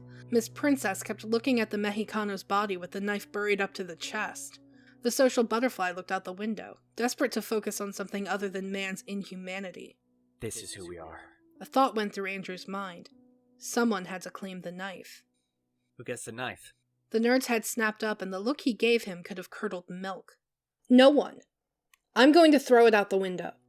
She approached the knife, but realized that retrieving it would involve pulling it out of the corpse. Don't be foolish. We need to establish some sort of order, and that knife is the perfect enforcer. I don't know what kind of totalitarian regime you're planning They're here. right. Silence filled the room as they hung on to his words like a sinking ship in the ocean. We can't keep going like this. We'll tear each other apart. Andrew approached the body. Then it's decided. He reached for the butterfly knife when Lou interrupted him. You won't be the one with the knife. Well, I sure as shit don't trust a knife with a guy who murdered the previous owner. We vote who gets the knife. Andrew Wakefield and Lou Pasture were unanimously excluded in the vote. Harriet argued a strong case that Jonas should get the knife, as he was currently the most level-headed of the group, but he refused. The ever-shrinking survivors broke into petty infighting to decide ownership of the knife, before the slacker uncharacteristically took charge of the situation. Joseph Meister slammed his hand on a nearby desk. I'll take the damn thing. The class decided that Joseph was the best choice. He was perfect for the job. He was on friendly terms with most of the class, and he was clearly the most laid back. Those two qualities were necessary for whoever would have the knife. Everyone assumed Joey was the least likely to threaten someone with the knife. Once he had everyone's support, he began the cruel task of reclaiming it from its original owner. He knelt by Geraldo's corpse and put his hand on his shoulder. I'm sorry for this. He jerked the butterfly knife out of the chest. It tore out of the wound with a wet, lewd sound. He closed the knife and put it in his back pocket. Having decided, the survivors moved to another classroom and ate a meal. It seemed that the classrooms on the 3rd floor were quickly filling up with the dead or shit. The students finished the meal. Joseph tried to start a conversation and engage the other students, but was met with silence. They had just finished off the last of their reserves, and without the military's intervention, they would starve. They all went to bed knowing the foolishness of that hope. When they would wake up, they would find that Joseph Meister had disappeared. She's got a killer's grin. Or maybe I'm just too dead to know. Lou woke up to the sound of Andrew Wakefield cursing. He stood up and stretched. Some of the other students were already awake and the rest were waking up. Jennifer sat on the shelf and looked out the window at the barricade that had stripped them of their freedom. Andrew kicked a chair and unleashed another volley of swears, some of which Lou had never heard used in conjunction before. He rubbed the sleep out of his eyes. What's got your goat? Son of a bitch, Slacker flew the coop. No one could find him. He couldn't have left. He couldn't have left at the barricade. He's still here. He probably just took a walk. We fucked up trusting him with a knife. He's probably lost it, and is planning on slitting our throats in her sleep. That's absurd. Joseph is a good guy. I don't trust him, and anyone that does belongs in a short bus with a helmet. Instead of bickering like a bunch of kids, why don't we all go looking for him? He's probably taking a smoke break somewhere. They broke up into 3 groups. Lou, Edward, and Jonas agreed to search the 1st floor. Harriet and Jennifer were paired up to check the 2nd floor. That left Andrew and Michaela to look around the 3rd floor. Neither seemed happy to be paired with the other, but due to their personalities, it wasn't too far-fetched to assume why no one was scrambling to search for Joseph Meister with either of them. They all left to begin their search. Lou, Edward, and Jonas walked through the hallways first. They completed a circuit before moving on to the classrooms. They didn't turn up any sign of him. What do you think he's doing? Probably smoking. He only has a few left from what I saw. Could be rationing them? Nicotine withdrawal is not fun. Just as they were about to abandon the search, they found Joey in the boys' bathroom. He had been stabbed multiple times and had bled out on the bathroom floor. A half-smoked, now extinguished cigarette lay a few feet away. Lou sank to his knees while Eddie checked for a pulse. He already knew that Eddie would find no pulse due to the amount of blood pooling on the floor. Did he kill himself? Jonas knelt by the body, and after a few seconds of examination, answered. Murder. Judging from the multiple stab wounds, the fact that he didn't finish his cigarette, and also that the knife is missing. Upon hearing those words, Lou had a sudden feeling of unease about his other classmates. One of them had murdered someone in cold blood, and that person now had the butterfly knife. The 3 students were silent for a moment. Lou wished he could cry, but found that he couldn't. He hoped that it was the shock of seeing the body of one of his close friends, or that he was so emotionally drained from his experience that he couldn't weep, but he knew that wasn't the case. Lou couldn't cry because he knew that this would most likely not be the last corpse he saw in his life. What do we tell the others? We tell them the truth. Jonas, when I tell the others, keep an eye on them. Someone is going to show signs of a guilty conscience. We have to find out who has the knife. They killed once, and they may kill again. Is that really the best thing? It's the only thing we can do! His outburst surprised even him. They stood over the corpse of Joseph Meister for a few minutes before another question crossed their minds. What do we do with his body? We move him out into the parking lot or we bury him behind the school. The soldiers may open fire on us. Lou punched a stall door and dented it. God damn it! Jonas drew the other's attention and pointed up. Move him into the second floor classroom? Lou had wanted to do something vaguely ceremonial to honor his friend, but he realized that to go outside would spell trouble with the soldiers, and to leave him in the bathroom was extremely disrespectful. He nodded his reluctant approval. They moved Joseph's corpse into the second floor. Lou tried his best not to look at the bodies of the other students, whom had looked like they perished in pain, bleeding from every orifice and choking on their own blood. He failed to ignore the corpses and found himself glancing in a macabre manner at their grisly end that he may one day share.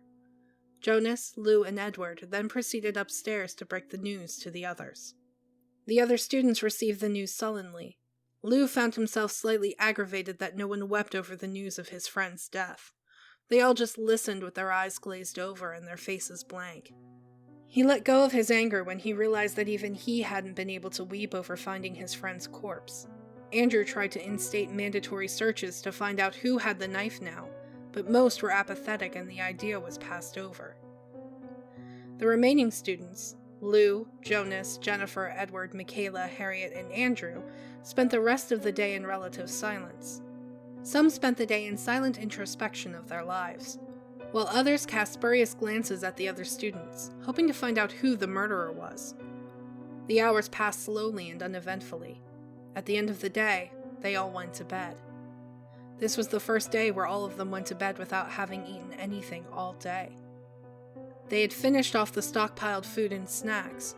Some of the more realistic students realized that this would not be the last day that they went to bed without having anything to eat. That's life. If nothing else, it's life. It's real, and sometimes it fucking hurts. But it's sort of all we have. Natalie Portman. It wasn't until a few days later that Michaela developed the cough. At first, she told the other classmates that it was allergies and nothing more. She didn't even believe that it was allergies. Deep down, she knew what it really was, but to admit it would mean certain death, so she kept coughing and talking about her seasonal allergies. The other students watched her, some with blank, vacant stares, and others with judgment and accusation in their eyes. The past few days had been spent in a malaise. No one had eaten anything since the discovery of Joseph's body. Their supply had been used up and the military had not brought in any rations or supplies for them. Most spent their days lying on the floor, trying to conserve energy. Only Jenny and Jonas really seemed to do anything interesting. Jenny looked out the window at the army and the barricade, while Jonas left the classroom for a few hours at a time, only to return and lay back down on the tile floor.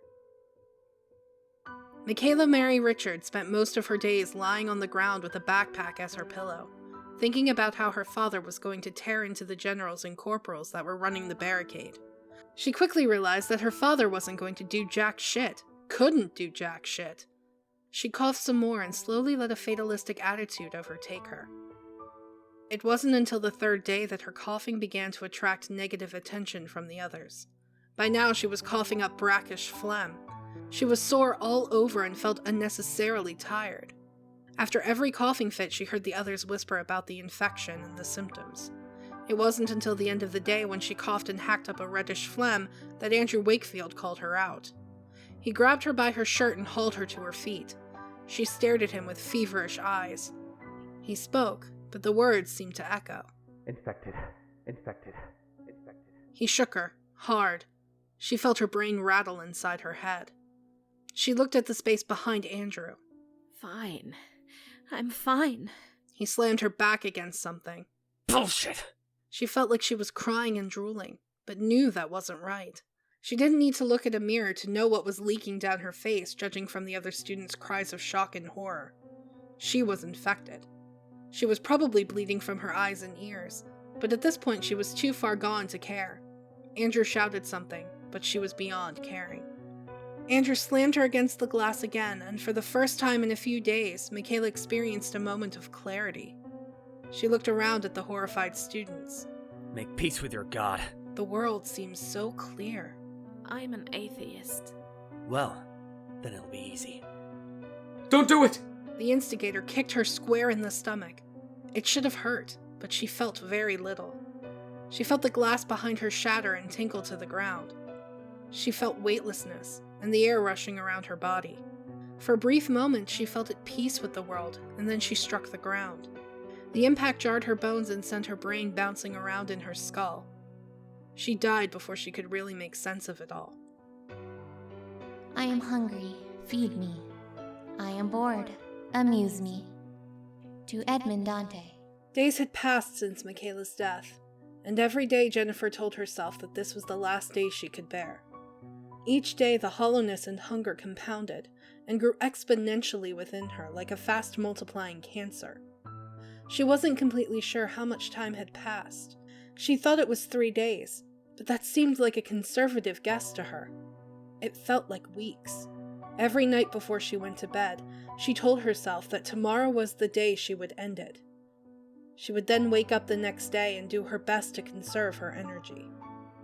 She woke up on her last day feeling feverish and slightly giddy. She stood up and went to look at her reflection in the glass. She had to push her face close to the window to see her face in the clear glass. Her eyes had dark bags around them, and she looked perpetually tired. What was worse was the fact that she could see her cheekbones. It was enough to push her over the edge. She decided that today would be the end for her. She had heard about the rule of threes. A person could live 3 minutes without air, 3 days without water, and 3 weeks without food. They never calculated how long someone could live without hope. She calmly slid open the window. She didn't want any pain. She had suffered enough. When Michaela had gone out the window, she died almost the instant she impacted the ground. Jennifer sat on the ledge and looked out at the barricade. The soldiers watched her through the fence. They watched her with interest. She quietly wished that the biological weapons that they were all infected with were more virulent. She would have loved nothing more than to charge the fence and spit in their faces. She would have to settle for a quick death. Just as she was preparing to lean forward, a voice spoke. Jennifer, what are you doing? She craned her head to look back at Lou. What does it look like? Don't do this. We're not getting rescued from this. They're just going to watch us die. They don't want any of this getting out. I figured the genius was going to outlive us all. Not just due to all her built-up reserves of fat. Shut up! Why don't you come back into the classroom and make me shut up? Do you think I'm stupid enough to come back into the classroom so you can restrain me? I just want this to end. We're going to die here. I just want the express ticket. She gestured to the remaining students. Lou edged towards her while she was distracted. Glad you're paying attention because I have some things I want to tell you all. I've wanted to let you know my true feelings for so long, so here goes. The remaining students looked at her numbly as she began to vent vitriol and revulsion on them.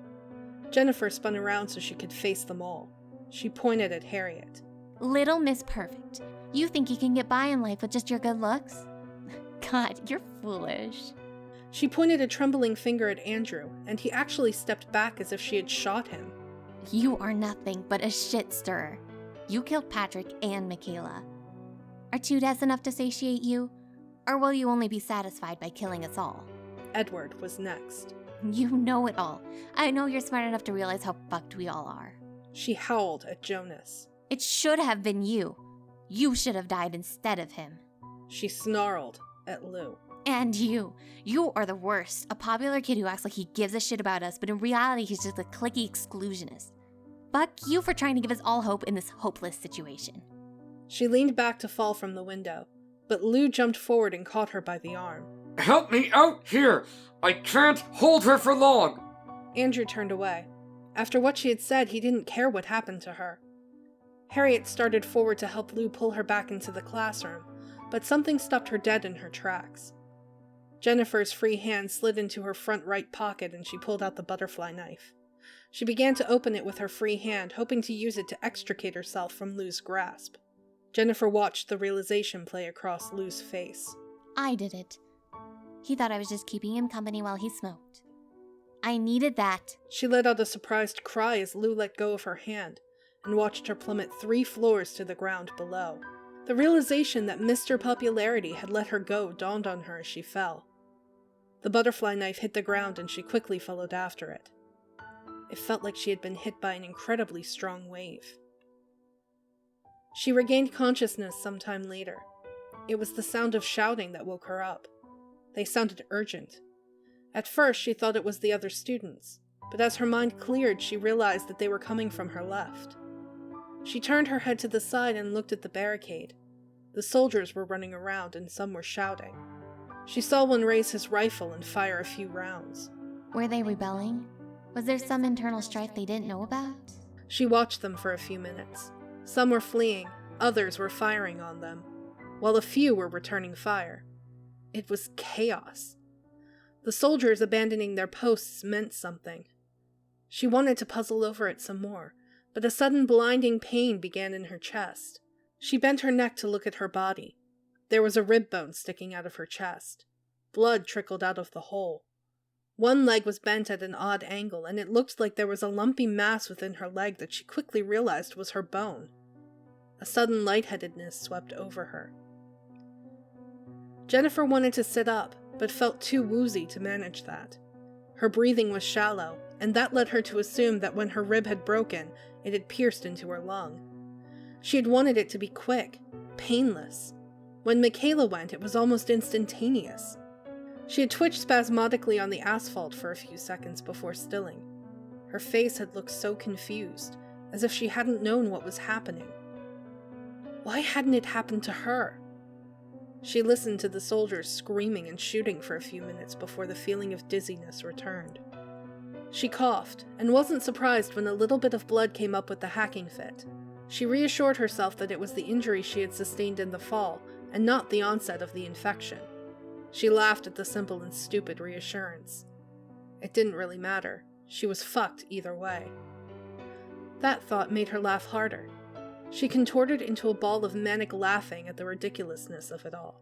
It hurts so much to laugh, but I can't stop. She wasn't sure when the laughing became sobbing. Jennifer wept uncontrollably as the shock set in. She died as the soldiers escaped, and embraced the end around her. Thinking positive is the first step to leading a positive life. They watched the quarantine crumble apart. A few deserters were executed, but panic spread like wildfire, and it quickly became impossible to contain. Jennifer's suicide had spurred them all into action. As far as Harriet could tell, Jennifer's corpse proved a substantial biological threat. Her close proximity to the barricade ignited an already bubbling fear in the already frightened soldiers. They were seeing the infection firsthand, and they didn't want to get any closer. They must not have known how virulent the infection could be. Most soldiers had had enough with standing around, wondering if one of them was going to start coughing and bleeding from every orifice. Most soldiers fled in fear of the impending infection. The remaining students, Eddie, Lou, Harriet, Jonas, and Andrew, watched the chaos unfold before them. They listened to the cries, smelled the cordite in the air, and felt the panic emanating from the barricade. A few hours later, the camp was completely abandoned. They watched it in silence for a few minutes. The realization dawned on all of them at almost the exact same time. All of their faces lit up in jubilation. The soldiers were actually gone. The soldiers who had trapped them inside the school, shot at them, and killed their teacher had abandoned their posts. Harriet was the first to speak. "There's no one keeping us in here. We can finally get out." She covered her mouth and silently prayed that it wasn't what she thought it was. The others watched her coughing fit. Andrew was the first to make the assumption. I knew you had it. Of course you had it. Your body's already riddled with STDs. You're a goddamn pestilence. You're gonna give it to all of us. No! It's not! Jonas looked at her for a few seconds before he turned and slowly left the classroom.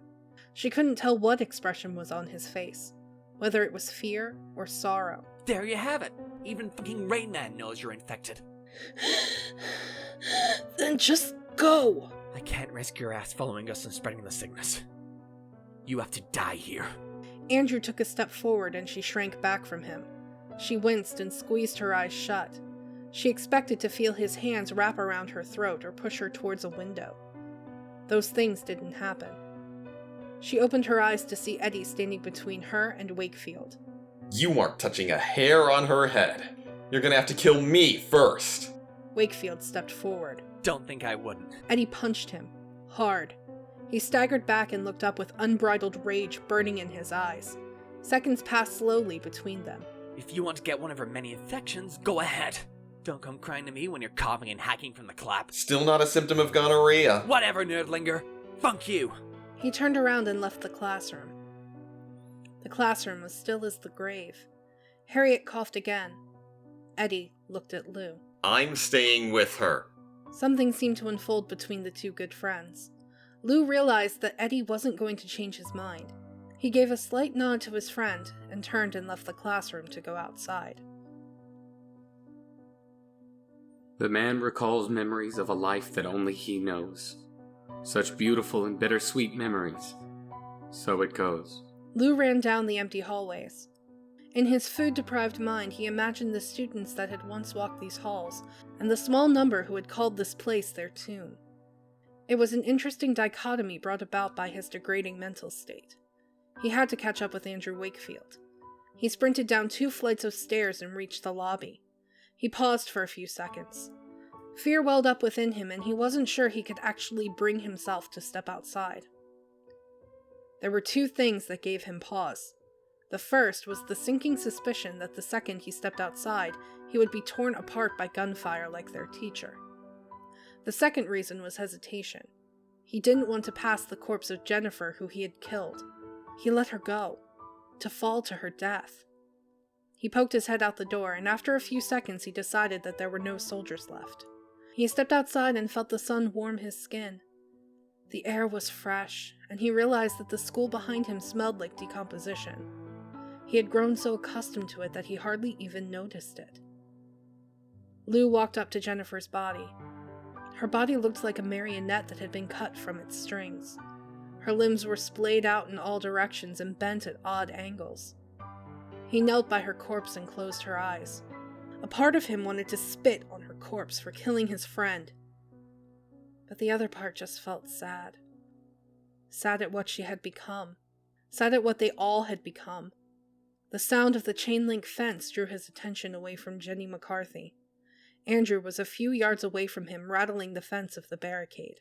They thought they were so tough behind their barricades and barrels of their rifles, but they were just pussies. I thought government spooks were supposed to be ballsier than that. I don't think any government officials stayed behind to listen to you. It's a shame, really. You have such a way with words. Good timing. Give me a boost up over this fence. No. Andrew looked at him as if he had grown a second head before letting go of the fence. You really think they give a fuck about us? They're just waiting until we all get it and kick the bucket so they can put us in a fucking petri dish and see how everything worked! I'm not gonna wait for that to happen. I'm getting out! But you could infect other people. Fuck 'em! They don't care about us. Why should I care about them? Every single goddamn person in this town is culpable. They may not have infected us or built the barricade, but they sure shit didn't do anything to stop the army. Their apathy makes them just as bad as those assholes. You would risk infecting your family, your friends, just for a few hours of freedom. Family? I didn't see my family lined up at the barricade demanding my release. Didn't see yours either. Friends? They bailed the second they got the chance. There are no friends of mine. We're all alone here, so I'm going to do what I want from now on. If you dare bring up any jingoistic follow the government's mandate, I'll punch you in the throat. Uncle Sam can eat an entire bag of dicks for all I care. He turned back to the fence. He slid his fingers into the chain link. Are you going to help me or not? I can't let you do that.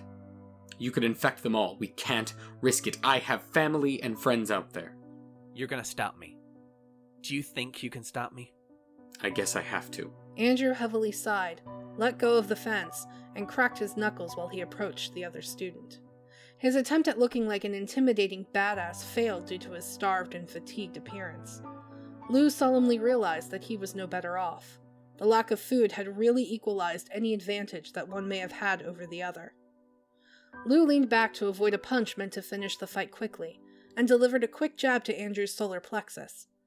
He stumbled back and grunted in shock more than pain.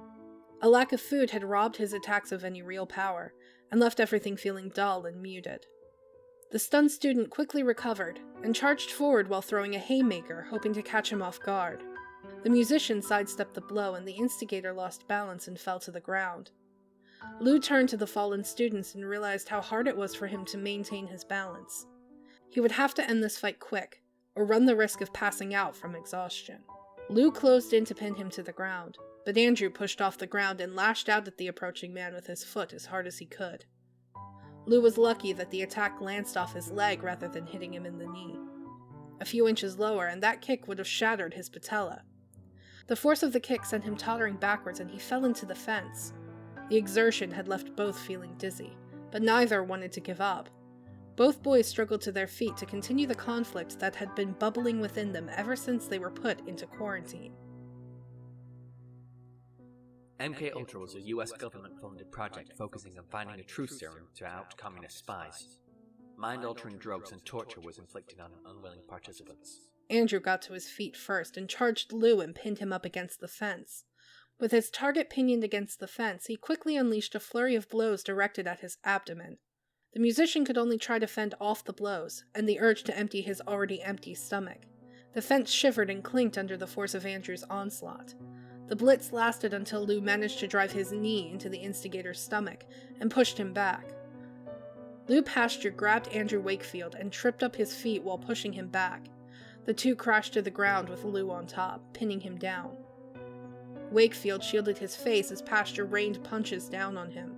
He frantically tried to protect his head while looking for an opportunity to counter. The blows made Andrew's vision grow blurry.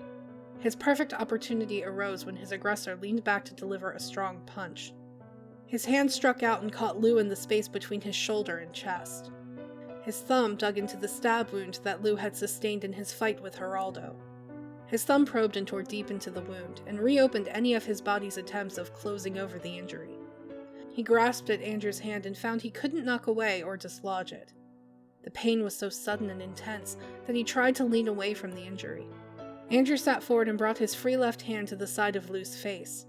He cradled his cheek for a second before twisting his body and swinging his left hand down with all of his strength, slamming Lu's head into the pavement.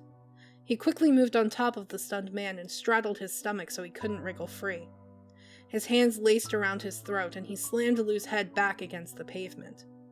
When he was sure that he was stunned, his grip tightened on his throat, and he began to throttle the life out of him. Andrew ignored Lu's feeble attempts to push him off and free himself from his enemy's grasp. The blows were ineffectual, and Andrew tightened his grip on Lu's throat, emboldened by the feeling that victory was so close at hand. Lu's hand sank down to his waist. Andrew was too focused on Lu's reddening face to even feel him striking at his stomach. He continued choking him for a few moments until he was sure that it was over. He felt the moment when his body stilled beneath him, and the blood stopped pumping through his carotid arteries. Lu was dead. Andrew studied Lu's purplish face and bloodshot eyes where vessels had ruptured while he was choking him. This was the first time he had killed someone at such close range. You stupid son of a bitch! You could have helped me out with a fence, and then we would have gone our separate ways, but you had to play the role of the military's marionette! It wasn't until Andrew Wakefield tried to stand up that he realized that something was horribly wrong.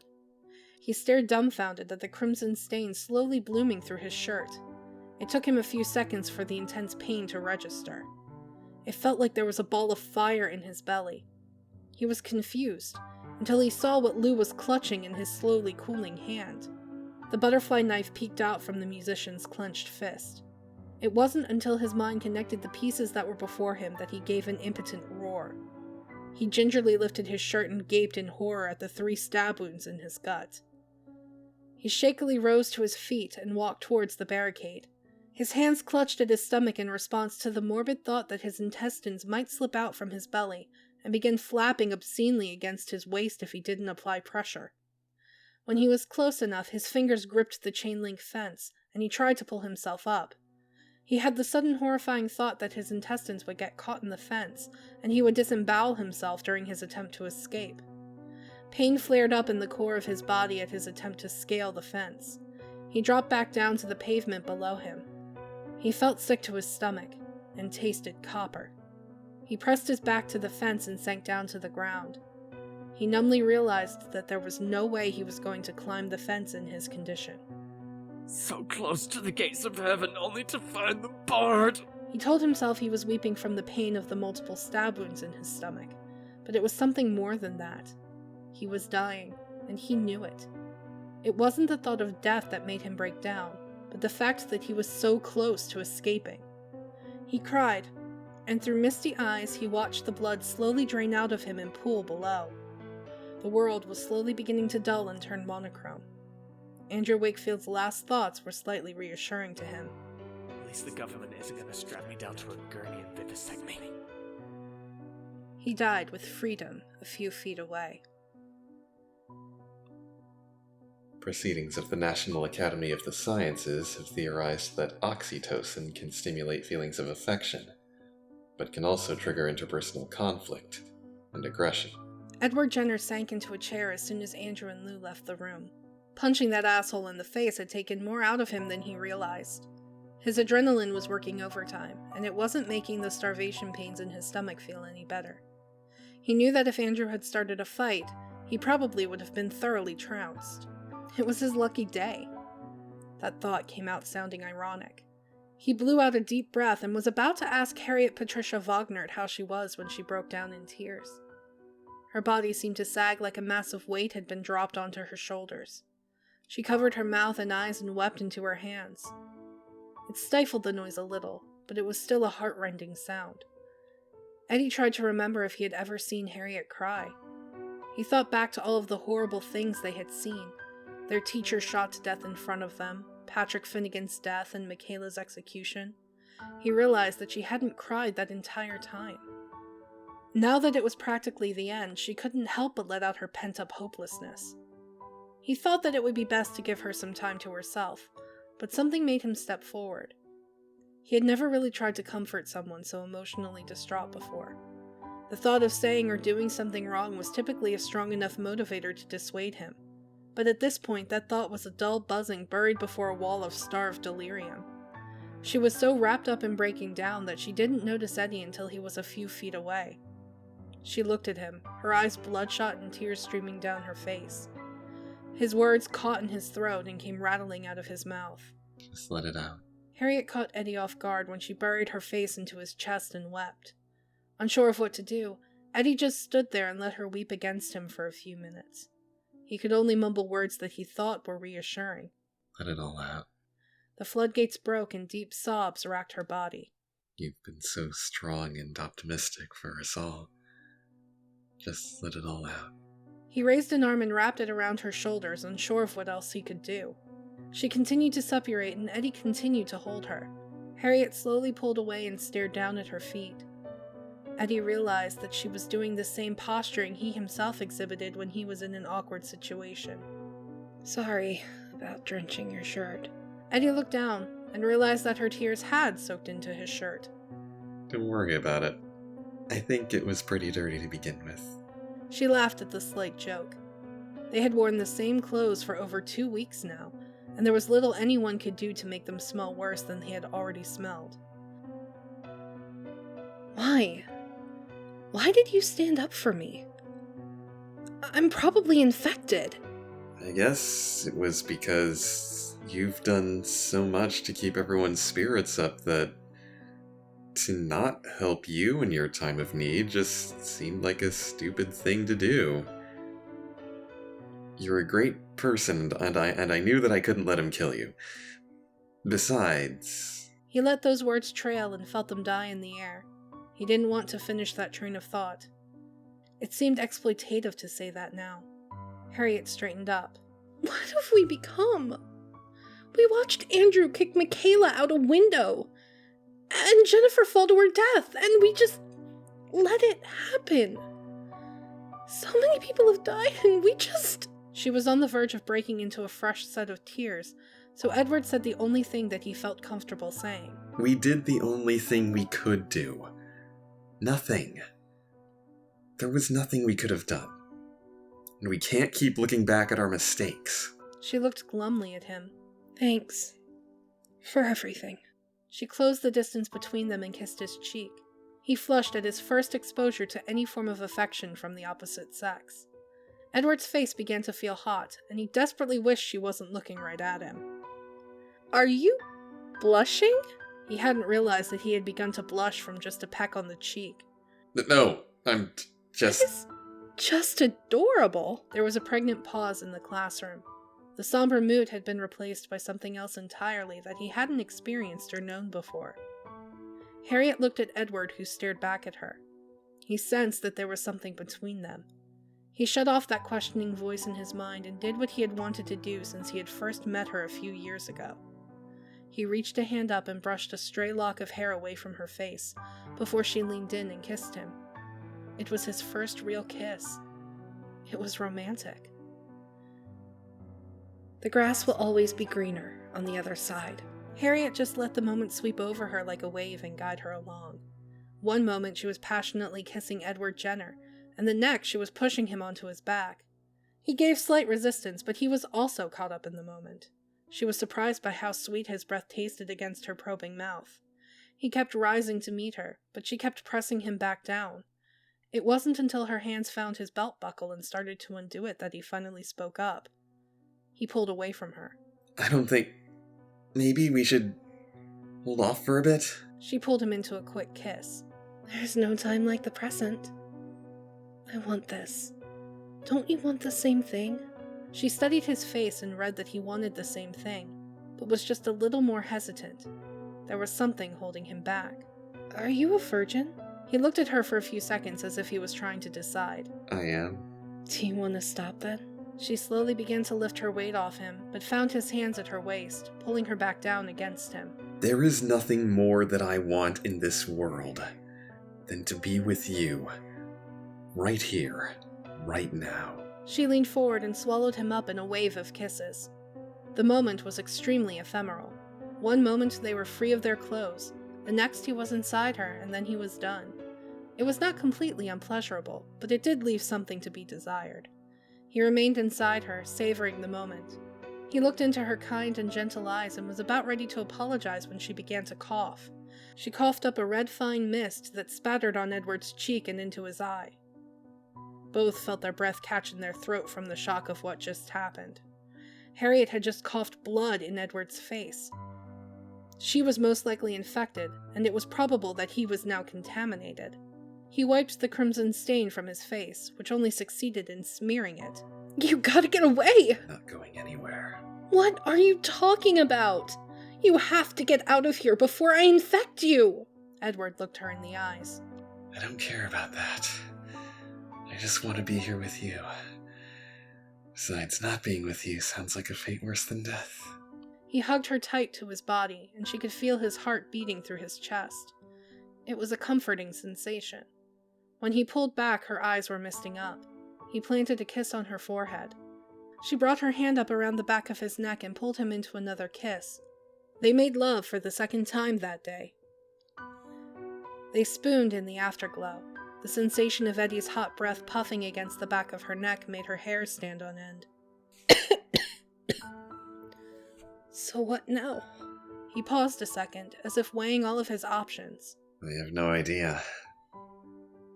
I guess we wait and make the most of our time. They held each other until they both dozed off. Harriet woke up sometime later coughing. She brought up more blood. She was glad she wasn't facing Edward. She didn't want to think about waking him up by coughing blood into his face. He was still sleeping. She savored the silence. It was one of those moments that didn't come along too often in life. She had had sex a few times, but this really felt like the first time she had made love. She could count her experiences on a single hand, but somewhere along the way the stories and gossip about her grew. She shut the thought out of her mind and focused on the tranquility of the moment. She ruined that moment by coughing again. It hurt to breathe. She knew her time was running short. Her breath came out in ragged rasps. She felt something wet trickling down her cheek. She wiped at the blood. Eddie, I'm scared. I know. But you're not alone. Her worst suspicions were confirmed when he began coughing. She felt something spatter across her shoulder. She wanted to turn around and confirm whether or not it was blood, but realized that to do so would reveal her dire condition to him. Instead, she closed her eyes and listened to him cough. I don't want this. I had so much I wanted to do. So much. I know. Why haven't you left? You shouldn't die alone. It felt like she was breathing underwater in a viscous red fluid. When she coughed, she hacked up more blood. She felt weak. Eddie turned her towards him and looked at her in the last stage of infection. I don't want to die. I don't want you to die. I love you. She looked at him through the tears of blood. I love you too. He leaned in and kissed her on the forehead as she coughed, cried, and choked. He pulled her close to him when she began wheezing. So far as endings go, I guess it could have been much worse.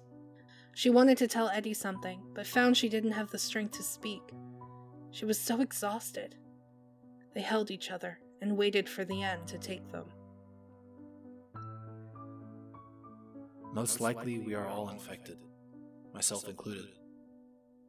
Not much left to do now, but wait. There is one more thing I want to see. Jonas couldn't bear it. When Harriet started coughing, he knew that had spelled the end for them. The group would fracture and crumble in on itself. His only solace was to leave. He had been with them for so long, and he could think of nothing more peaceful than finding solitude. He turned and left them without saying goodbye. I was never good at saying goodbye. In all honesty, I was never good at saying anything. He walked the hallways aimlessly. The school had changed so much since the quarantine had begun. One floor below them was a classroom full of corpses. The classroom to his right was filled with trash and excrement from when they were too frightened to leave the third floor due to the military's retribution. He opened the janitor's closet and pulled down the ladder to the roof. He knew the janitor snuck up onto the roof to smoke due to how he smelled after his breaks. He slowly ascended. He was dizzy, and his stomach was a tidal pool of sloshing gastric acids. He climbed up onto the roof. He stood on the edge and looked over the small community. There weren't any people moving around in the city limits, but he could see cars driving around on the highway. Life goes on. That thought, which should have disturbed him, brought him comfort. Good. Being a wallflower was always my best skill. His stomach growled in agreement and sent a horrible cramp throughout his core. He clutched at his stomach and fell onto his back. Jonas knew that his body was in the process of shutting itself down. He had expended too much of his energy and starvation was taking its toll. He had probably burned through all his reserves and the body was beginning to tick down the hours he had left. He wondered what was going to kill him first, the sickness or starvation. He realized that thoughts like that were pointless. Now was the time to reflect on his successes and failures. He lay all the way down on the school roof and looked up at the sky. He wondered if Lou, Andrew, Harriet, or Edward were going through the exact same thing. He knew Harriet had been infected, but he kept telling himself that she would be all right. He knew that he was deluding himself with those kinds of thoughts. He remembered sipping a bottle of cheap vodka with them. It was a pleasant memory. It may have been the fact that he was looking up into the sun, but his eyes started to well up with tears. He rubbed them away and vowed to think about other things. He couldn't change what had happened. He desperately wanted to thumb his nose at God and shout blasphemies into the void, but he knew it was pointless. Life goes on. He had tried so hard to prevent horrible things from happening, but he had failed. He watched the clouds drift by. It was quite peaceful. He let the sun warm his body. For the first time in a couple of days, he actually felt content. Jonas realized that he really wanted to see the sunset more than anything. The thought of waiting for it seemed like such an insurmountable task. He was so tired. He thought of closing his eyes for a second, just a second, but knew that he probably wouldn't wake up after that. He forced himself to stay awake as he watched the sun trail across the sky. It felt like an eternity, but he refused to give in. Not yet. He watched the sun sink into the horizon and be swallowed up. That was truly something. He closed his eyes. Around him, the world continued spinning, as if nothing had happened.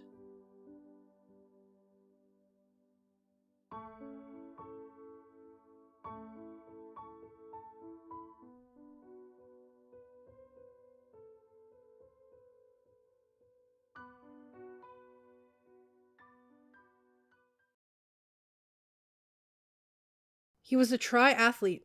That is a loud truck. God, shit biscuits. Shit. Shit biscuits. Shit skits. Fuck, shit biscuits. Shit biscuits. None of these are good. Shit biscuits. His buzz cut and insistence on wearing dog tags and camo paints.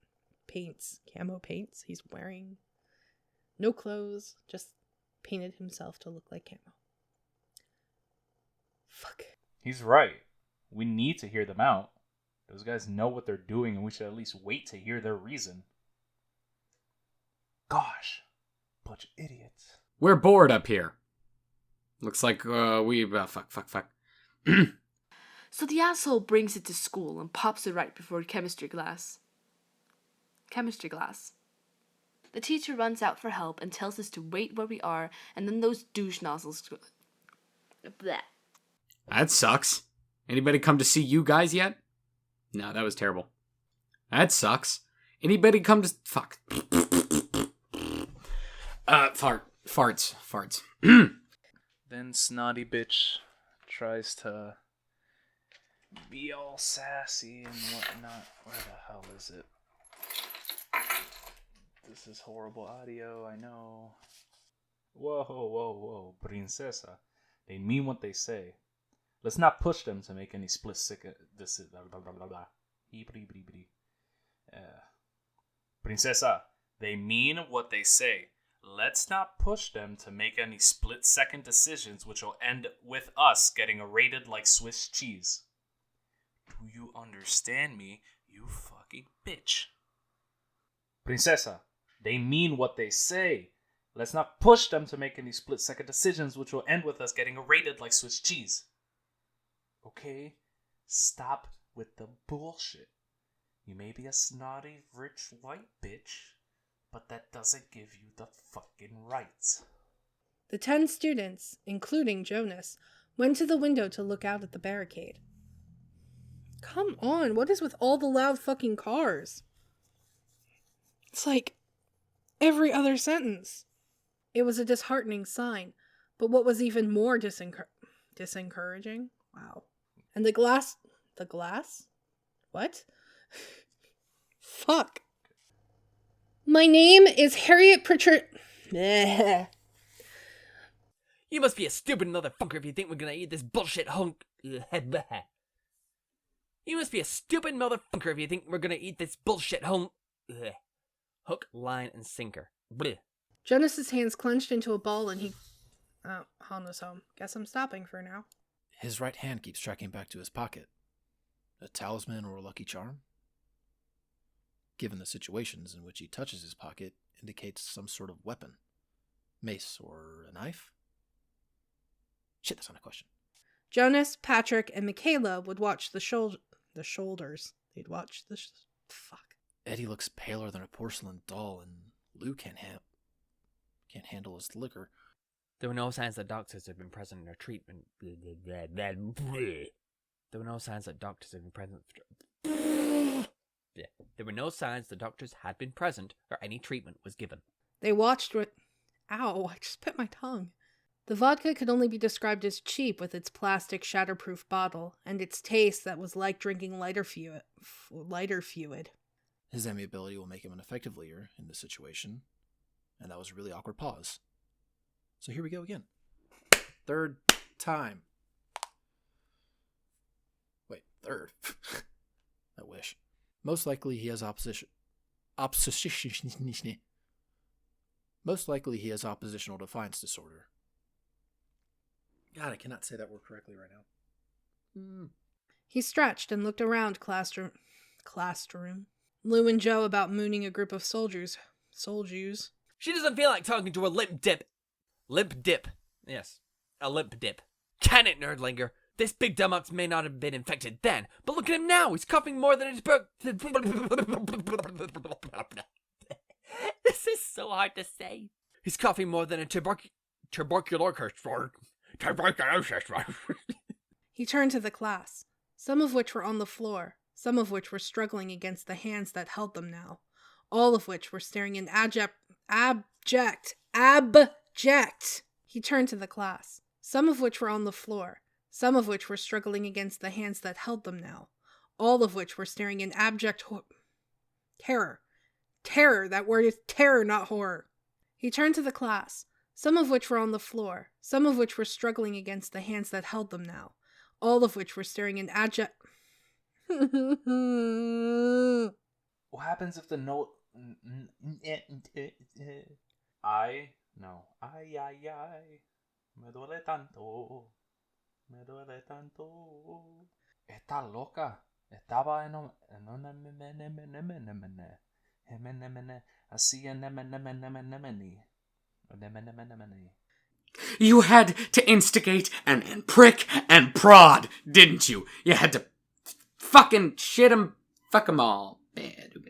He dragged the knife across the chalkboard with chalkboard. Ahora, we need to calm ourselves, or fuck, I keep stopping like it's a sentence.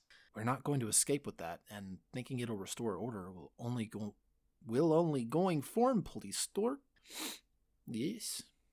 The knife does not change our status any. We're not going to escape with that. What are you proposing, Geraldo? You have all of our attention. That's how that name is pronounced? Yes. Okay, I've been pronouncing it Geraldo. Yo le voy a enseñar que yo no estoy jugando. Okay? I'm not gonna fuck with you. You don't fuck with me, I don't fuck with you. Sound like Scarface. Lewis screamed in pain as the nice.